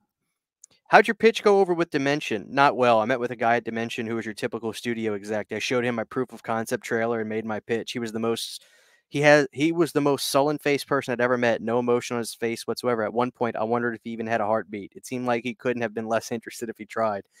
And then I left. That was it. Years later, I read a story on Dread Central about Clive Barker and John Carpenter possibly teaming up to do Halloween. I was like, what? They just took the title and idea and approached them with it, I guess. And they did hold talks, both of them. I have a feeling Mustafa Akkad probably killed it. I can't imagine him going, no, absolutely not. I'm not doing that to my franchise. He did. Mustafa was the reason that they did not cross over. The main reason. That's well, the thing is, this guy's kind of talking out of his ass because Mustafa would have had no. Mustafa was losing the rights. Went to New Line. Yeah. Here's the thing: people don't understand. Mustafa was about to lose the rights himself. He teamed up with Miramax. If Miramax would have lost Nick, Mustafa would not have had the rights. He's always the Akkad family will always have a stake in the rights. I'm telling you, in this book, they talked about that. I know, but that's just weird to me because they are. I thought the same thing. Trancus, so like I thought the same thing. But Mustafa had a time lapse himself. He did. Because I know that. No, I'll never forget reading that. I'm not saying you're wrong. I'm just trying to think about like how that would work because I know when the rights lapse with Dimension and the Weinstein Company after, like before they couldn't get returns off the ground. I know that the rights then sat solely with Malik, and he had to. Then Malik was able to shop them, and then just this past year when that happened, Malik was shopping them. Like he obviously can't do it alone. He needs a distributor. He needs the financial backing and whatnot. It may be different now, but I'm telling you, I'll never forget reading this. I got to find that line so I can read it to you. because dude, it blew me away when I But I'm read pretty that. sure in one of the documentaries or making ofs of something, there is a mention of how Mustafa said no at to any kind of crossover. Yeah, I'm telling you, I'll never forget reading this. Don't you love that though? Don't you love that Mustafa like held himself in such high regard with Halloween, but then would go and do Resurrection? You know, like we're not going to let Michael lose credibility. Let's do Halloween Resurrection. It's just in hindsight, it's funny. Like it's funny to me.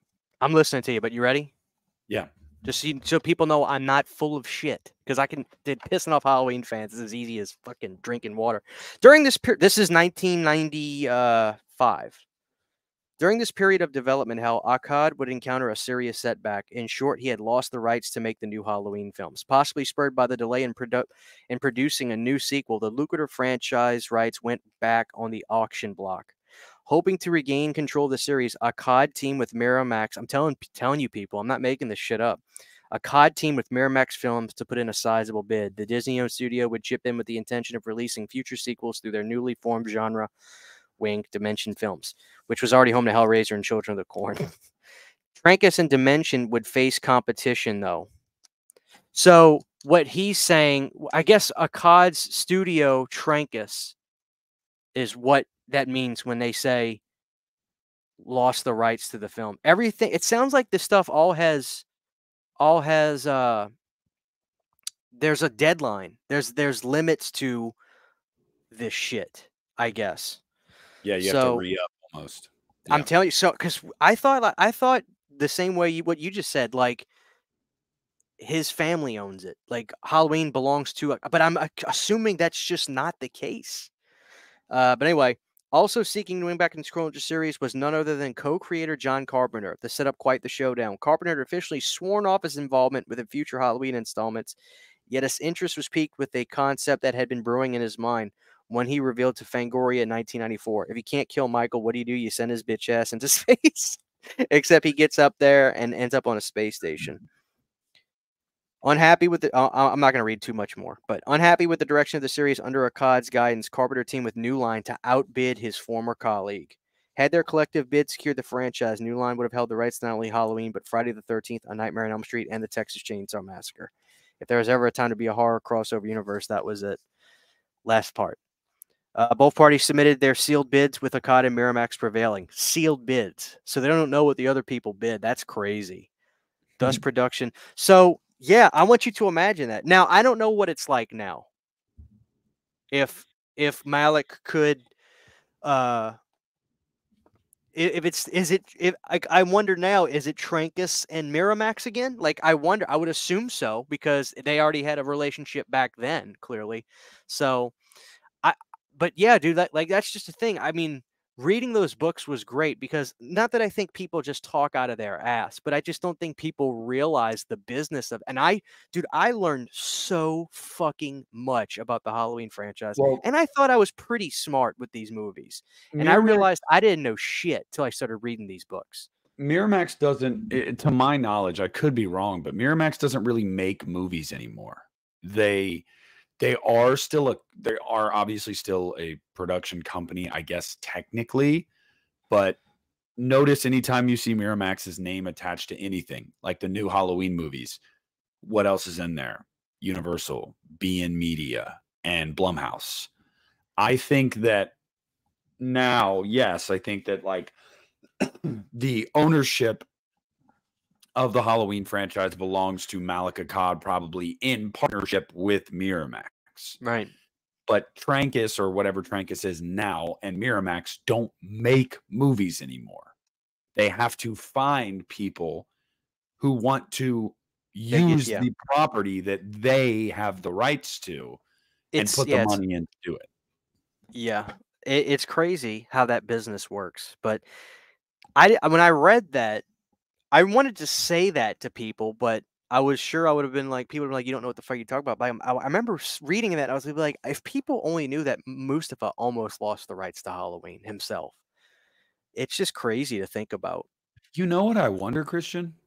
I wonder if when they re-upped in the This like last one, mid to late 90s, if that contract went, you know, a decade, 2 decades, whatever it might have been, I wonder if when Mustafa died, if because of his death, I I I wonder almost like if that just reverted. Obviously, it goes to Malik because he's the next in line, but I almost wonder if it's like since it was an intellectual property that technically Mustafa at the time of his death had the major ownership stake in, if that like it's almost like Malik's been grandfathered in almost as like the guy now. Well, is he? I thought Trancas was Erwin Yablans, which he has a book I want to read. It's called The Man Who Made Halloween, and I want to read his book on that. But I thought Trancas was Erwin. Is Malik also Trancas? Is Mustafa Trancas? Like again, that book might actually answer those questions I'm asking. Trancas was given the money to make Halloween by Mustafa. Mustafa was a private investor, essentially, like at the time. He was a guy that put money into, you know, projects and became an investor. And I think that I don't know if he got like partial. I'm sure he got some kind of stake in Trancas when he put the money to back Halloween. Like I'm sure he did that because Trancas was nothing. They were a nothing burger at the time. Clearly, they had no money to make this movie, and Mustafa made that possible. So I'm sure because of that deal, he was also. It's. I mean, I hate to. It's similar in ways to like Elon Musk with Tesla. He didn't create Tesla. He's not an engineer. He didn't do any of that. He had money after Tesla was created, put a bunch of money into it to buy it, and then put his name as like the CEO. Like, I'm wondering if it's something similar to that. An entity was created, but the entity did not have the monetary means to really even be a thing. And Mustafa made that possible. So therefore, it made him one of the top brass in that company. Because then years later, when Erwin was no longer associated with Halloween, 4, 5, 6, Trancas International still was. So, yeah. It's so confusing. There's one person who can answer the question you're talking about. That's Malik himself. If anybody could fucking interview the guy. Yeah, he's on a yacht somewhere right now. That's what we heard straight from Sean Clark, guys. Another one I used to really like reading about was the idea of. Now, I don't think there was a script per se, but in Taking Shape 1, they talk a lot about the pre-production ideas, and Tommy wanted to do a sequel that was like in real time a few years, like the year the movie came out, 81. He wanted to do a movie with Jamie in college. Yeah, I remember that one. And in the book, they couldn't show the picture of it, but during the early days of the announcement of Halloween 2 was going to be made in like 80 or 81, the book was talking about there was a trade ad in Variety or something. I guess in Variety, they used to always show like coming soon kind of stuff. There was a trade ad that said Halloween 2 directed by Tommy Lee Wallace coming. And there wasn't a picture of it there, but I used to scour the internet trying to. I could never find it, but I used to try to scour the internet when I read that. I think I even said in that video, I was like, guys, somebody, if you can find it online, I want to see it. That says directed by Tommy Lee Wallace, but I could never find it. He was their first choice. Carpenter himself. Yeah. Yeah, he went to him and he was like, "Hey, I want you to do this one." And when he saw what they were doing, you know, like same night, same movie, he's like, "I don't want to do that. Like, if I'm going to do a Halloween movie, I want it to be different." And that's when then Carpenter went to a film school friend, Rick Rosenthal, and was like, "Hey, man, here's your first big break," which was really Carpenter saying, "Dude, I really don't want to fucking do this, but they're already making me write it. Will someone just direct this movie so it can happen and I can get paid?" And Rosenthal said, "Yeah." And then when the movie was quote unquote done, Carpenter was like, "No, it's not." And they did reshoots because with Carpenter directing some of the all of those reshoots that they did.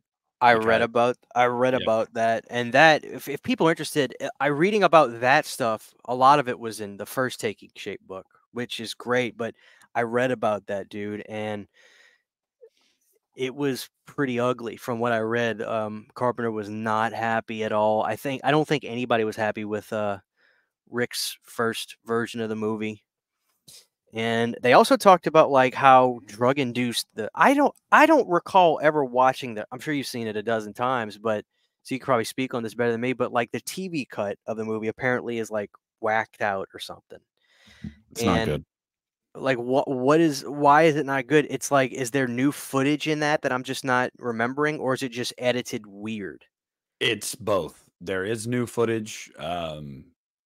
Namely, the ending is totally different, and it is a god awful ending, Is that the Christian. one where he's in the back and he In the sits up? sheet. Oh my god, yes. And she goes, Jimmy. Like, yeah, dude, it's fucking terrible. But the aspect ratio is jarring. It goes from like That's right. Because it's I know Scream Factory has it on their discs. I have watched it. The one thing I do like about the TV cut is it just starts with the music. yes. But the thing about the TV cut also, yeah, the editing is really bad. Like it's really jumpy. The lighting in a lot of scenes looks like shit. Like it just I hate to say this, but it's true. I actually don't hate to say this because I think there's proof of concept there when it came to Halloween Resurrection. Rick Rosenthal is not a good director, or at least at that time was not. He was a film school student. This was his first big break, and Carpenter did not want to direct the sequel. So he handed it off to somebody after his first option said no. And Rosenthal wasn't ready for the job. It just wasn't good. Um, and a lot of what people like about Halloween 2 was John Carpenter, was not Rosenthal. And then when Rosenthal got his own movie with Resurrection, look at that turd. And Yeah, but that's not his fault, man. no, but I read here's about that. They yes, couldn't even tell Busta what to say. He said, "Fuck y'all. I'm just yeah, saying he's gonna whatever do I his own want." thing. Yeah, he ad-libbed a bunch of So stuff. he kind of got screwed on that. But what are some of the issues we see with Resurrection though that are a director's fault? There's a bunch of moments, poorly lit, weird pacing, questionable editing at best. Like that post production of that movie was a shit show, clearly, because that movie front to back, there are moments that are it's so amateurish. Like it's so amateurish. And you saw a lot of that in Halloween 2's original cut before Carpenter did his reshoots. I Well, just don't think have we ever seen his original cut? Is that available? I don't think that the was. TV cut. No, the TV cut is closer, I think, to what Rosenthal originally had. But I mean, like you said, you can read about that with Rosenthal and what that cut was that Carpenter saw and why he felt it. He took it upon himself to be like, no, I have to go essentially fix this because my name is attached to this. This is shit. Do you know who And was supposed to direct? Rosenthal was not first choice at all. no, it was Tommy Lee Wallace. After that, though, this was what was nuts. It was Yeah, David Rosenthal Lynch. was third. I keep forgetting second person. David Lynch. No shit. Yeah, I'm telling you, man. And I then it got was Rosenthal, right? I made so many videos out of this fucking book. I love these books. Let me see, because I can tell you right now. Uh, okay. The Los Angeles Times reported that one contender was chair was none other than David Lynch. This was years before his trademark surrealistic style was like with Twin Peaks. Lynch was still a fresh commodity in Hollywood, having only helmed the bizarre movie Eraserhead and the unsettling biopic The Elephant Man. The degree to which he was connected with Halloween 2 still somewhat remains a mystery, but paperwork was filed, and Carpenter would ultimately choose Harvard grad Rick Rosenthal to direct the film. This would be Rosenthal's first feature directing experience. Yeah. Wow. David Lynch. In discussion with his work on the sequel, Rosenthal has confessed to having felt both an obligation and expectation to continue in the style of Halloween as much as possible. This was due largely to the fact that Halloween 2 was a direct continuation of the night depicted in the first film. Adding his own personal flair to the sequel proved to be a struggle. Rosenthal does manage to infuse several scenes with what he identifies as German expressionism, particularly within the framing of empty hospital corridors and the death of Janet and Dr. Mixter. Later on, paramedic Jimmy discovers lifeless body of Mrs. Alves in a darkened operating room. Here we go. Really, let me just, if you don't mind, Yeah, because go ahead. we're talking about this. It's no secret that Rick's final cut of Halloween 2 was not well received, not by test audiences and not by producers. John's chief criticism was that it just wasn't scary, likening it to an episode of the medical drama Quincy. He offered Rosenthal extensive notes on how to improve the film during editing. Despite this, Rosenthal's second cut also failed to impress John whatsoever. Carpenter then stepped up begrudgingly in his involvement in an effort to salvage the project. The Halloween director nixed ineffective scenes with re-editing others. He also spearheaded an additional 3 days of filming to increase the sequel's gore and suspense. That's so crazy, Mhm. man. Yeah. In the end, the cut of Halloween 2 that was released was certainly not mine, Rosenthal told Fangoria. I was never a friend of John Carpenter's. I was just somebody he hired, so I had very little say once he decided to change my cut of the film. I haven't seen or talked to John in years, but it's not like I'm pissed off at him. Sounds like it. But here's the thing that I do feel for Rick a little bit. I did read about this. He said he would get notes. This is in the book. He would get notes from Deborah, Mustafa, and Dino, the Universal Mhm. producer guy, and he says he would get notes from all three of them, and a lot of them would be complete contradictions to what the other one was saying. So imagine that too. I mean, as a person, I think Rick is the funniest guy. I love him. The fact that he says he's directing scenes in a Speedo. As a person, I love Rick. But yeah, I mean, for this to be your first movie, I mean, I probably wouldn't do a good job either. No, and I think Carpenter, in Rick's defense as well. Yeah, it's nothing personal against Rick. I do think that Carpenter selfishly kind of fed him to the wolves, because he knew that this movie was going to happen. He knew he had to have some kind of involvement in it, but he didn't want to direct the thing. And when his choice said no, I think he was just like, "Who can I pass this buck on to?" Yeah. Like, and I think he just passed the buck on to Rick. Here's something really quick. This was interesting. I actually had this kind of marked off. Here's a quote from Rick. Dino came to the editing room one day and said, "Oh, Rick, this movie's way too damn slow. Take the scene out with the apple and the razor blade." And I said, "Dino, I'm not sure who has final cut here, but I can tell you John and Deborah love that scene." And so in the end, the scene stayed. This was a good example of the politics I dealt with on a day-to-day basis in Halloween 2. So I think you're a little harsh on him, Nick. I think you need to lighten up on old Rick. Oh, shut up. It is I'm nothing serious. I think personal. I It's think I nothing think you're a little personal to harsh on Rick. him. I think Resurrection was an absolute shit show from day one, and he was trying to. I actually think I applaud him for trying to do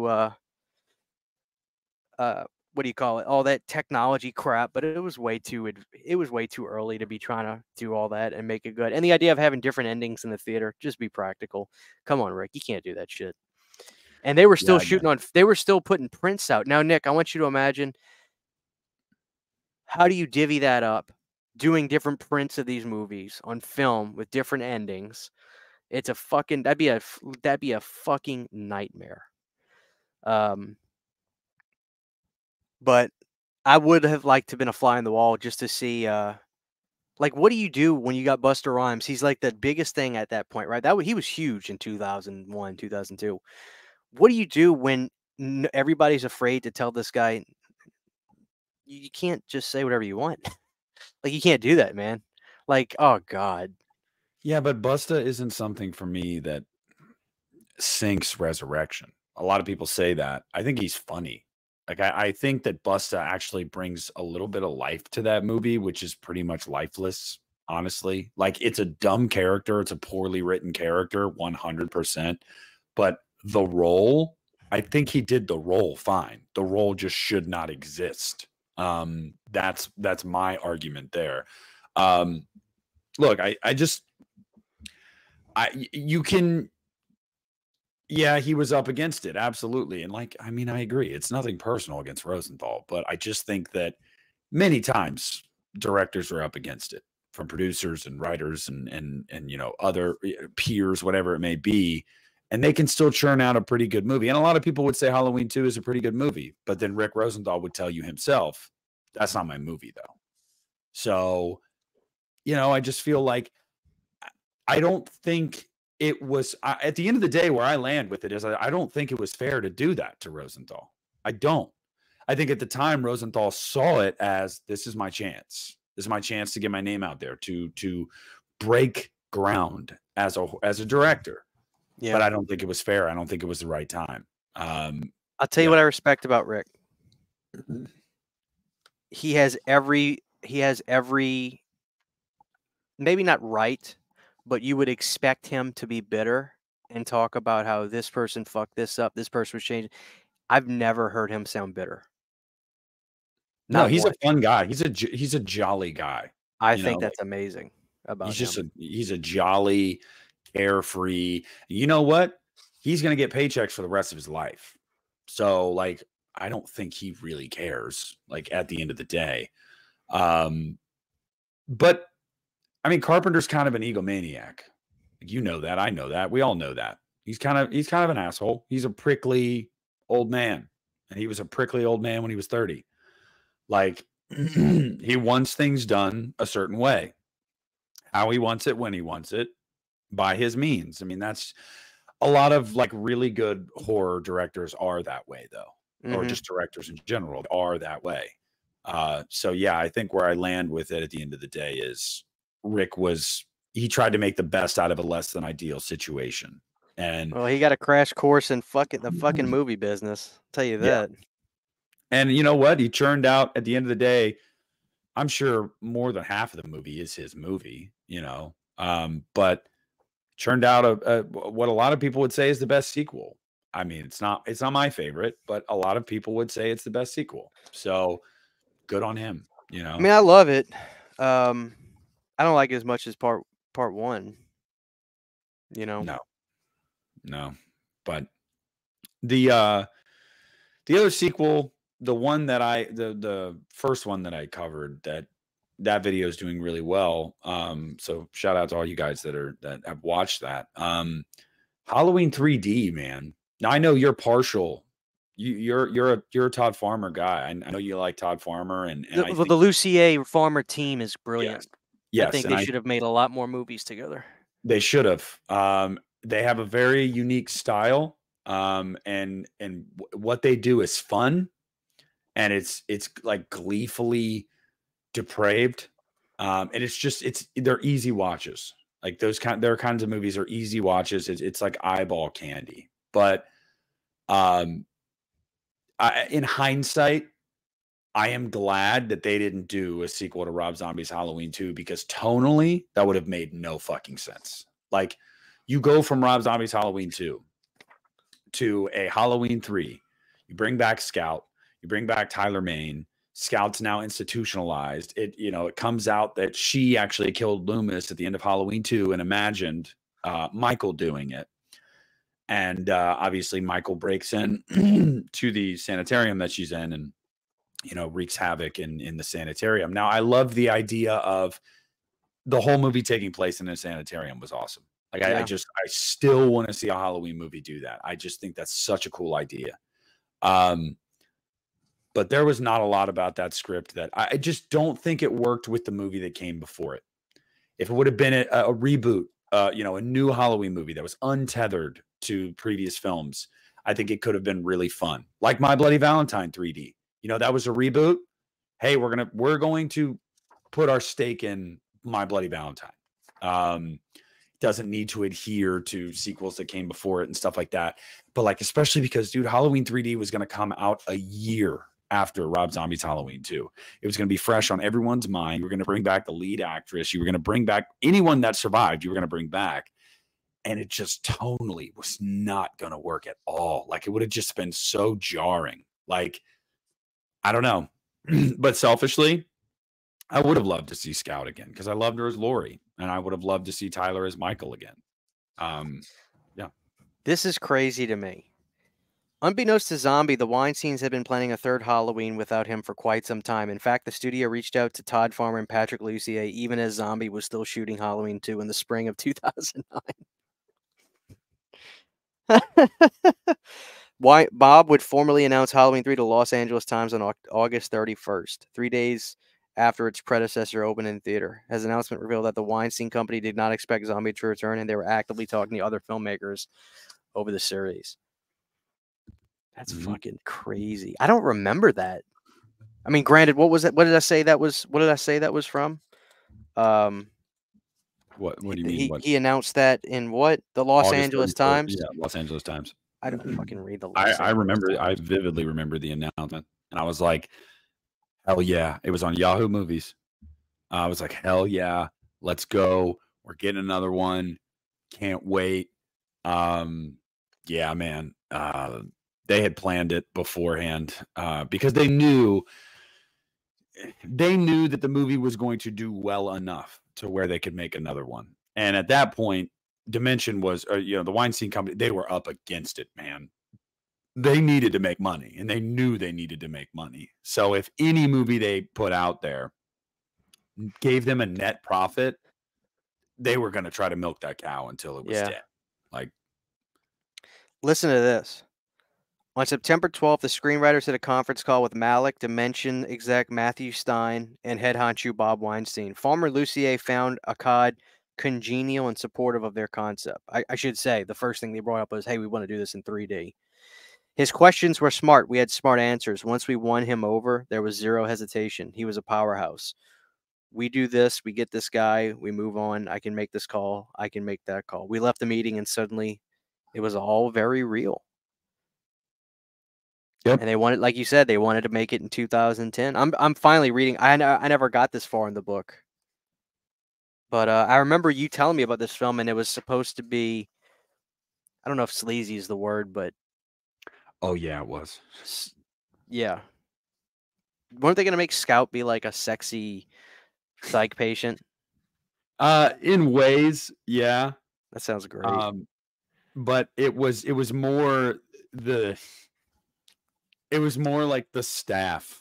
Like the staff. Like there was I told you, there was a part in the script where there was like a doctor or a nurse or something, and she like walked in the room and the script read, she walked in and she was fucking hot. Like that's what the script God. said. And like that's what I mean when I say I just don't think that would have worked. Like not as a sequel to Rob Zombie's Halloween 2. Like just no way. And dude, oh my God. The ending is so bad. Lori kills herself. She literally kills herself. It was like, what? Like, this is what we're doing. And it's just, yeah, man. There would have been, there would have been some fun ass Farmer Lucier type shit in there. Some cool 3D, some hot girls, some over the top kills that are just super fun. But like, yeah, as a sequel to that movie though, like that previous movie was the opposite of that. It was depressing. It was I know. I'm reading it now, and it sounds fantastic. Yeah, I know. You would have eaten that. I say you would have eaten that shit up, but I honestly don't know if you would have, because I think being such a big fan of Rob's Halloween 2, I do think like looking back on it, you'd be like, yeah, but I don't really think that's what they should have gone with the sequel though. Like, you know, I love dark endings. Yeah, but it's, I don't know. Isn't that why Halloween 2 is perfect and never needed a sequel? And I'm glad it didn't get one, because that is the downer of all downer endings. Like, Lewis is dead, Annie's dead, Michael's presumably dead, Lori, depending on the cut. Isn't there a theory that the whole movie just was in her head, and that's why she was in a psych ward? Yes, but it's not true. Rob Zombie has addressed that before. No, Michael Myers did come back. I like it when directors just say shit like, "Sure, I like that." Well, he did. He did say though, he was like, "But you can absolutely read it that way," and part of that was intentional. Like part of it was to. So it is real. Part of it was to make you wonder, yes, but he. So it's fucking real. He confirmed that Michael did come back. That is Michael Myers. Like when you did this movie, did you go over why it didn't happen? Yes. What was it that you read? I'm just curious. So 3D didn't happen for actually a few reasons. One of them was it came when it came time for them to like actually decide, like they were setting up for pre-production, like it was going to happen, Right. and there were money issues there, so they kind of tailed it. They gave it a new release date of 2012. It was going to come out October 26th of 2012. They thought more time would allow them to um, prepare for that financially, while also they put Scream 4 as their focus. And that That was tanked. what that's what I read was the biggest reason, was that Dimension and the Weinsteins basically made a decision, which one do we prioritize? Um, and their thinking was, we'll do Scream 4, that'll be a really big hit, and we'll use that money that we make from that to do Halloween 3. Also, an issue was they didn't have Scout or Tyler contractually obligated to come back, but they were both interested in coming back. But they didn't get either of them to sign on coming back because both of them were definitely not super keen on the idea without Rob. So it was really a multitude of factors, but the reason I read being the biggest reason was money. It was the financial situation of it. They were afraid, from what I read, they were afraid that they needed their next movie to really be a hit for the future of their company. Yeah, you got it. I'm sorry, I'm not trying to test you. I'm just No, because you're I'm good. reading this. I'm reading this, and So they it's prioritize Scream 4, correct? um in a sense. Basically, this is saying by June of 2009, the Weinsteins were in financial straits with rumors of a possible bankrupt. There are also layoffs.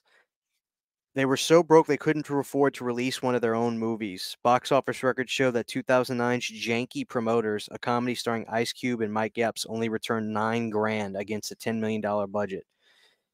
If you don't recall hearing about Janky Promoters hitting theaters, that's because it never did, not as intended. The Weinsteins couldn't afford to give it a actual theatrical release.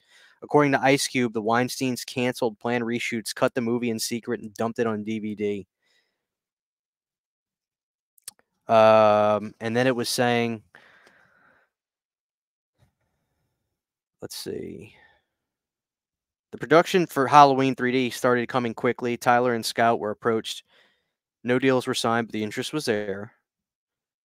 Then this was interesting. Upon submitting their draft, everybody, I'm paraphrasing because I don't want to be too long, but Malik, Dimensions, Matthew Stein loved it. Bob didn't say anything and said, hey, we got to develop it more.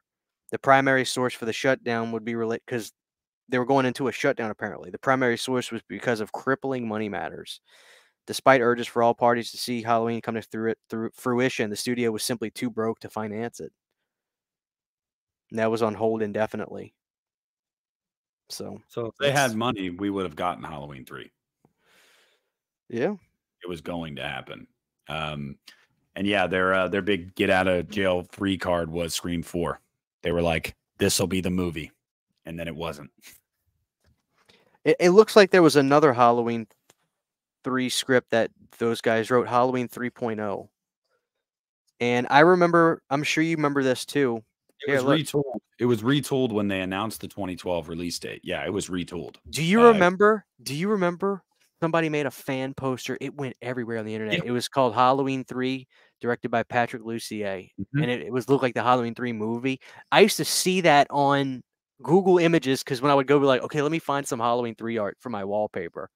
And I would see that picture and I would be like, that's not true. And then sure enough.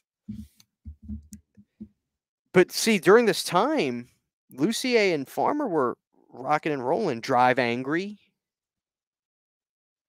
Yep. They were the hot kids on the block. So I mean, it's crazy reading. It's crazy. Why wasn't it made? Simply put, the Weinsteins never followed up on Halloween 3.0. This is less a reflection on Farmer and Lucier's work and more an indication of the company's notorious reputation for being wishy-washy. Franchise sorely lacked direction. Dimension sorely lacked creative leadership. Oh, man. This is nuts. Yeah. Oh And that's man. what happened. Had the Weinstein Company had a little bit more money, guys, we would have gotten a sequel. Oh, dude, I can't wait to read about this. Platinum Dunes Halloween.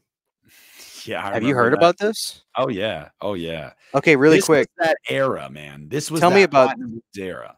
I'm reading this and you can lead off if you know more. On April 1st, 2012, Bloody Disgusting broke a few major scoops on the franchise, which they assured readers was not part of an April Fool's prank.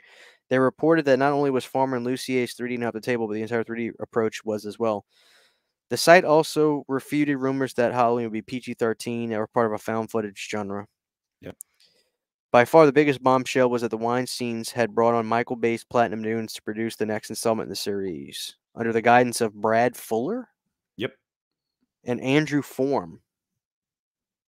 Showrunners for Crystal Lake, if I'm not mistaken. Who had produced successful remakes of Texas Chainsaw, Amityville Horror, which I think is okay. The Or is remake's that pretty Brian? good. It was Brian. It's Brian. Yeah, never mind. Never mind. Friday and Nightmare. Each of these projects had made a domestic box office and grossed nearly $100 million.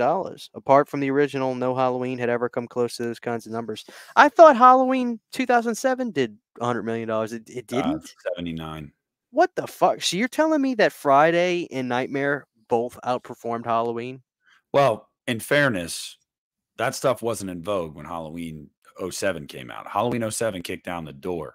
It was And kind of early. Yeah. yeah, and then when it kicked down the door, that's when you really started to that craze really came back. Very similar to the original Halloween. How the original Halloween kind of opened the door for those franchises, and then as years went on, people wanted more and more, and those subsequent sequels got bigger and bigger. This is why people can't trust Bloody Disgusting, including you, and tell this to Brad. Unfortunately, Bloody Disgusting's reporting of a partnership between Dimensions Platinum Dunes lacked proper context. Shock to you drops Ryan Turek would pump the brakes on this scoop later this day. After making phone calls, Turek discovered Platinum Dunes was one but several companies Dimension was taking pitches from. No agreement had been signed between the companies making news of their producing a new Halloween, nothing more than wishful thinking. You got to be kidding me, Bloody Disgusting. This is Yep. bullshit. Y'all some Well, motherfuckers. they learned some lessons, believe me, because they don't break shit now unless they can confirm it. Like, Y'all some motherfuckers for that. but yeah, no, I remember that. I remember because I remember reading the article that day, and it was like, no, this is not an April Fool's joke, like blah blah blah. And I remember thinking to myself, like, Platinum Dunes, like, I don't know how I feel about this. And and then I remember subsequent reporting saying, you know, they weren't sure if Lucier and Farmer were still going to be a part of it, but they weren't going to be using their 3D script. Like it was, I don't know if it was starting from scratch or salvaging some of what they had from that. But at that point, it had become clear that Scout was probably not going to come, or no, Scout was going to. Because I remember her on Twitter saying it's the rumors Twitter. are true, guys. I Yes. remember that. That's what I just thought of too. Yes, in 2012. Yes, she was going to come back. Yeah. She said that on her Twitter. That's fucking nuts. Why do I remember that? Because we both have an affinity for Scout. Yeah, dude, I remember that, but it never got off the ground. They just never got anyone, you know. And you got to look at the context too. By the time 2012 rolls around, dude, horror was probably in a lull big time. Or it was. Yeah, it just was. So that then the ship had sailed.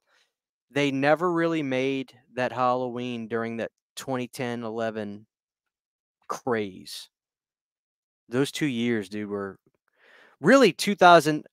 It's funny because like 2009, 2010, that's really the big years. But then why did Halloween 2 not do that great then? That doesn't make any sense to me. Because if My Bloody Valentine literally raked in millions, Elm Street and Friday the 13th raked in fucking millions. Well, You mean to tell me so many people didn't like Rob's movie that they didn't go see too? It's a multitude of things. When did My Bloody Valentine come out? Do you remember? February 2009. Yeah. Right around Valentine's Day. When did Friday the 13th come out? On a Friday the 13th in 2009. When did A Nightmare on Elm Street come out? April at the end of April of 2010, 10.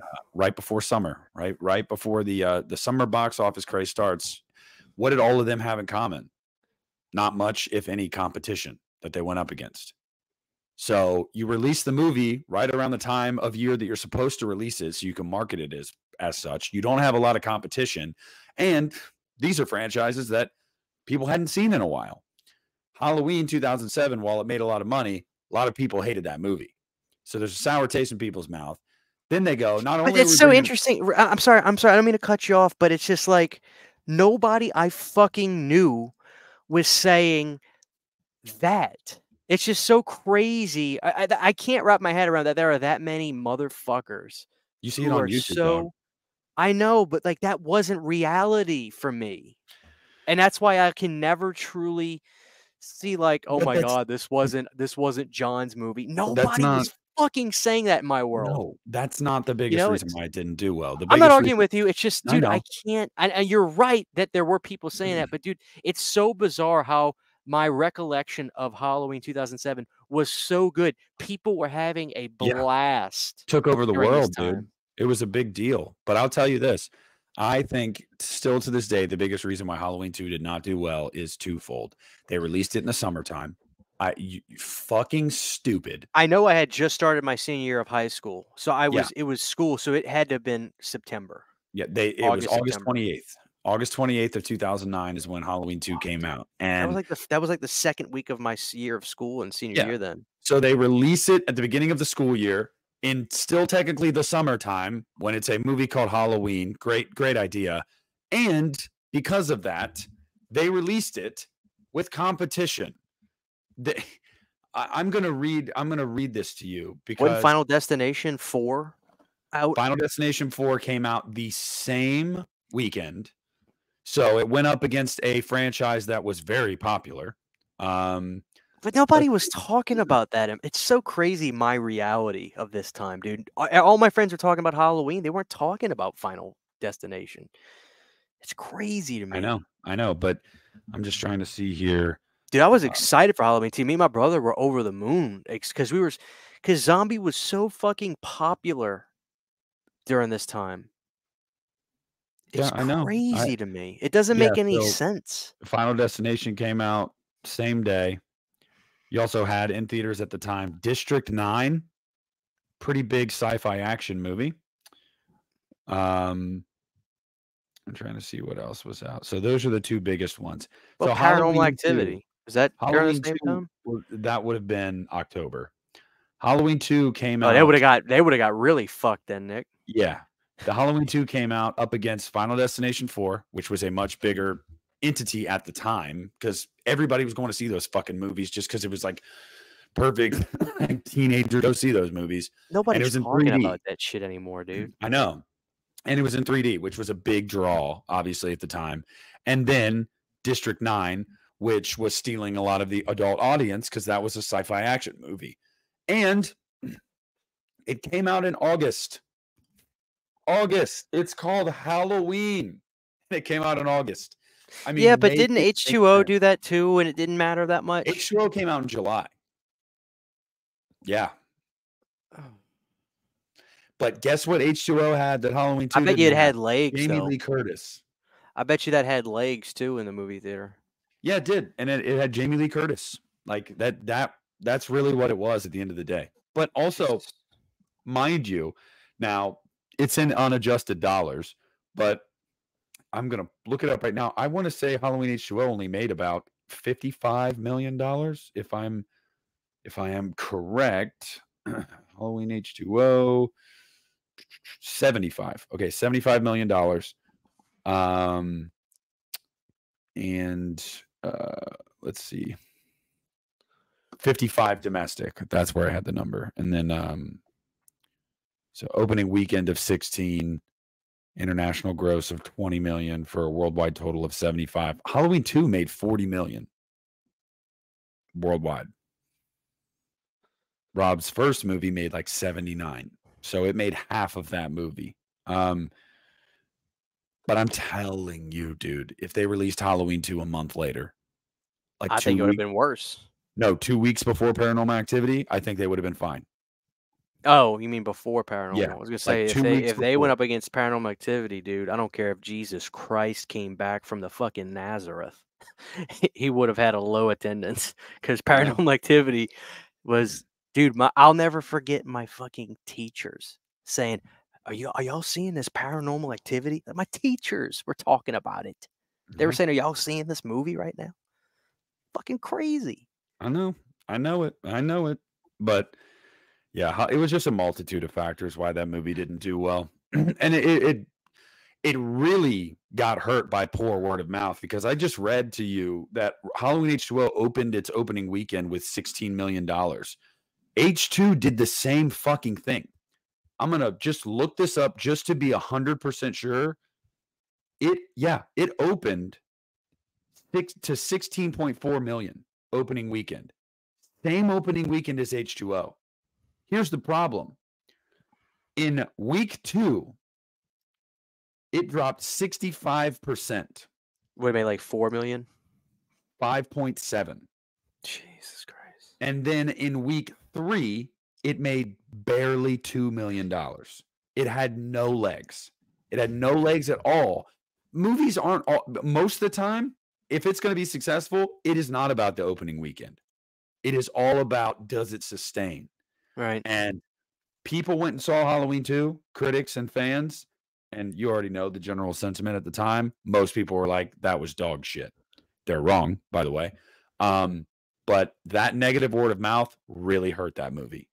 It really did. And it's unfortunate.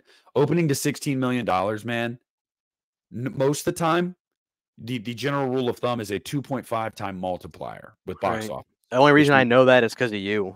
exactly.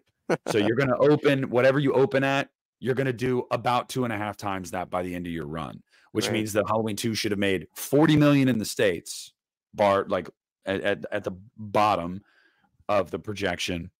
And then you would say what domestically or across seas, overseas, you'd probably say 10 million or so. So you're looking at 50 plus million just in an average box office multiplier. It made 39 million worldwide. That's crazy. So that negative word of mouth killed the legs. It killed them. It just cut the legs out from under it. And also, you dumped it, like you said, at the beginning of the school year. Like, No, you said that, not me. well, you said your school year had just started. Oh, I'm sorry. I'm yeah, yes, my school year just Yeah. started, but I didn't Mine know was that I forgot that it that got was the released during weekend that time. before my school year started. That was the weekend before. So it's just a really bad time to release a movie. You don't release movies then. You just don't. Like, it was poor. It was the Weinsteins fucked themselves. Had they made 50 million plus on Halloween 2, oh, you were getting Halloween 3, buddy. You were getting it. You were getting the What kind of fucking money hot laundering were they nerve. doing then, dude? That's what's Well, crazy to me. Harvey and Bob weren't very good dudes. So Do you think well, Bob, I don't know that he did anything with these broads. he did get Obviously, accused Harvey of did. harassment, Oh, yeah. Well, he's but not. clearly fucked in the head, just according to what Yeah. Rob says. Do you think that Harvey was having a bunch of broads sign NDAs and shit, costing him millions and millions of dollars? Oh yeah, Would because you think that's probably one of part of the their biggest issue? bankruptcy, part of their bankruptcy, those NDAs got dissolved. That was part of their bankruptcy. NDAs that they had signed, they no longer existed. And that's why a bunch of women came out. It was after the bankruptcy. When they filed bankruptcy, the NDAs were dissolved. So Harvey paid off a lot of women to get them to not say what had happened to them. And then as soon as he went into bankruptcy, those NDAs were null and void. So those women could say whatever they wanted. And they did. And that was the beginning of the end for Harvey Weinstein. I Yeah, did my because research. if you're bankrupt, you can't sue anybody. Nope. So That's fucking crazy, dude. exactly what happened. He thought that declaring bankruptcy might, in the long run, save his company and his own ass. When in actuality, it made his bed for him. Like, it's kind of poetic justice in a way. Like, Oh man. Well, that sounds like a perfect way to end this. yeah, poetic Fuck justice. Harvey Weinstein, that rat son of a bitch. That rat son of a That was bitch. fun, dude. Like, I get in random swings of actually enjoying talking about Halloween. There is other stuff I can talk about literally every day, like Friday the 13th and stuff. But every now and again, I'll get burnt out on Halloween. But I'm past the holidays. I'm ready for springtime. For me, springtime is like my first version of Halloween because the weather's kind of similar. It's warming up a little bit, but it's still got that chilly breeze. It's And I 20 love degrees here. watching. It's gonna snow tomorrow, so Well, yeah, I thought that was fun. If people enjoy it and they want to more something like this from us, you know, absolutely. Um, we do have to address really quick before we go. I have been getting questions about this. Guys, I've been asked a lot about the After Dark stuff because we haven't done that in a couple months, obviously, with the changes in schedule. I don't think that's going to be able to be a thing as currently constructed right now, just because of the scheduling conflicts. Now, Christian knows that I'm incredibly flexible with, like, even if I have my son, like, we can record whenever. It's just a matter of like when he's able to comfortably do it. So um I just don't think that's something that we can commit to. I don't want to. I don't want to promise anything on video because that's when I get in trouble. Which is why I'm taking the tact of saying probably not, at least for right now. We could probably. Like, I think it would be fun if I can try to find the time. Uh, Maybe we can start doing a surprise mini live once in a while. Like if there's a night where, hey Nick, why don't we go live for 30 minutes and just talk to the chat and we do a mini Uneeda? That's something I think I could work. I can And make I'd love to happen. do that because I just want to say to all of you guys, I've gotten your DMs. Like I go through the comments. Like I see what you guys have to say. I know a lot of you guys miss this. Like I know you do. Believe me, I miss it. It's We're giving you guys. I'm over 2 hours. yeah, absolutely. But believe me, it's a shock to the system for all of us. Like it's different. It's new. We haven't gone anywhere. As we told you guys, we prepared you for it was going to be a little less frequent. But if we're able to swing, a mini live like once a month, that would be awesome. That would be awesome. You guys can get a 2 hour or 2 hour plus episode every month and like a mini live where we just Yeah. catch up with you guys, talk about the last episode, whatever it might be. Like that'd be really cool. So And listen, guys. I mean, I get it too, and you know, we have over 100 episodes. You can go revisit and watch. Hell, I do sometimes when I'm at work. I'll go back and listen to the ones where we watched our old videos, which is still, I think, one of the most underrated episodes ever. There's so many gems in that one. fucking tanked. It tanked. Well, I think they all do. I think they all have got, people have gone. I think there's a lot of people that find the show and then they go, oh, let me go back. Let me Mhm. watch this one. Let me watch this one. But we had a great run, guys. It really was so impractical for us to do once a week. It was so much work and trying to juggle my own channel, getting titles I get in to review. It's just a lot. And Yeah. uh as Christian's much as uploading every day, guys. He's not lying. He's, yeah, it's tough. And I'm at a point to where I'm really close to 20K. I think I need like 40 more subs. And I'm just working hard to try to get that, so it's a lot, but quit this your is day fun. job soon. It's fun to come on here and do this less frequently, but still having it on a schedule so people know it's coming because it feels I'm not that it wasn't fun before, but now it's just like I know when we're gonna do it. We'll talk with Nick. We'll get it planned. What night we're gonna record, and I come and I was very relaxed because I feel like this is a break now instead of it being so frequent. Like, oh, we have to do this, we have to do that. Now, when we come to do this, I gotta say it's so fun for me, even more fun because I'm relaxed. We come in, we have a great time, we have stuff to say, and I like it this way. I know it's less frequently, but to me, I think the last couple episodes have been just absolutely fantastic because they've Yeah. been a little bit more spaced out, and we're able to talk longer, and we're not worn, we're not burnt out. Burnt out was never the word, but just worn out because we were going. It was so crazy what we did. Yeah. It's nuts. When I think back on it, I wouldn't even. Oh, that's not practical. You can't do it that often, but we did it. It's Yeah. crazy. Legendary run. But But we're back. This is January show, and yeah, I hope everybody enjoyed it. I had a great time, and it gave me a lot to think about. You know, I I love getting into this kind of stuff. You know, these unmade movies and Don't be surprised if you see a new series start up for Christian again. Now that well, he might have the passion. dude, I might read. I might bring some of those books to work with me and kind of go over them because I had so much fun making those. They were a lot of work, but they were videos I enjoyed.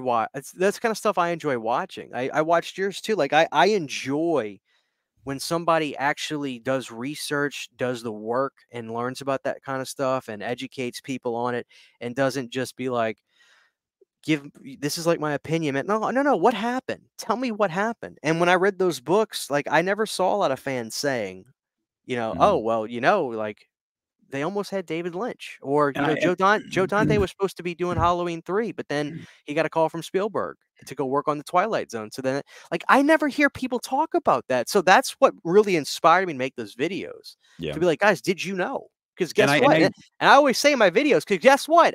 I didn't know. So I'm yeah. not trying to come at you like I'm somebody I didn't know.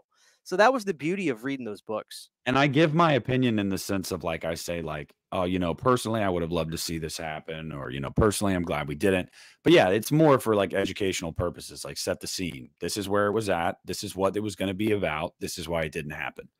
And Lee, I told you, Lee commented on Halloween 3D one, and he was like, this is good shit right here. And I was like, thanks, man. Like, I appreciate that because it's yeah, it's nice when people recognize the work you put in and with that kind of stuff, especially when it's something you're passionate about.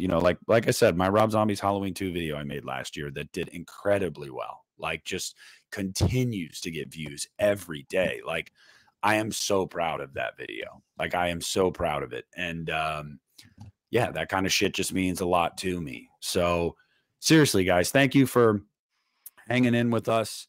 I hope you guys enjoyed this 2.5 hour episode. Christian and I will talk about, if and when we can do like a mini live soon.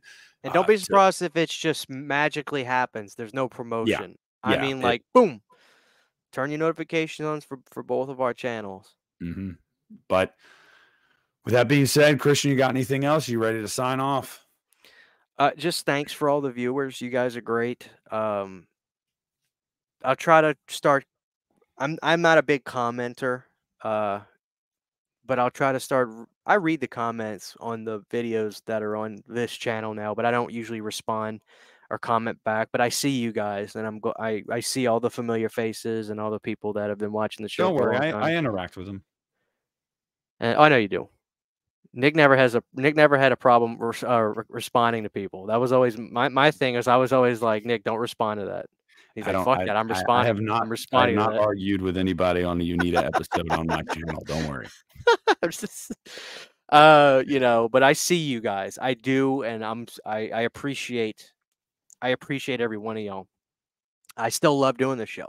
I never stopped doing it frequently because I didn't like doing it. It's not that. I mean, I have a channel, and Nick has a channel, and it's just we got stuff to juggle, and people see the stuff you do, but they don't see the work that goes into it, and they don't have to see that. But I just want them to understand it's very time consuming. All And this to stuff. make a video like the last two I've done, the video essay types, those take a while, guys. They Yeah, take hours. Like they they really do. did.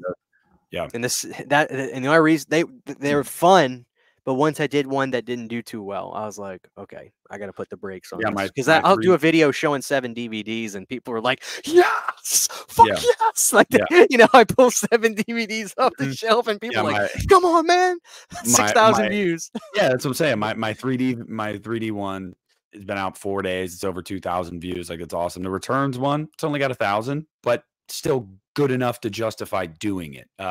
Usually you do a long form video essay like that you put a lot of time and you want to get at least 1,000 views in the first week. Like because that's validation for the time that you put in for it. Like you definitely want to be like, okay, they want to watch this. Like this interests them.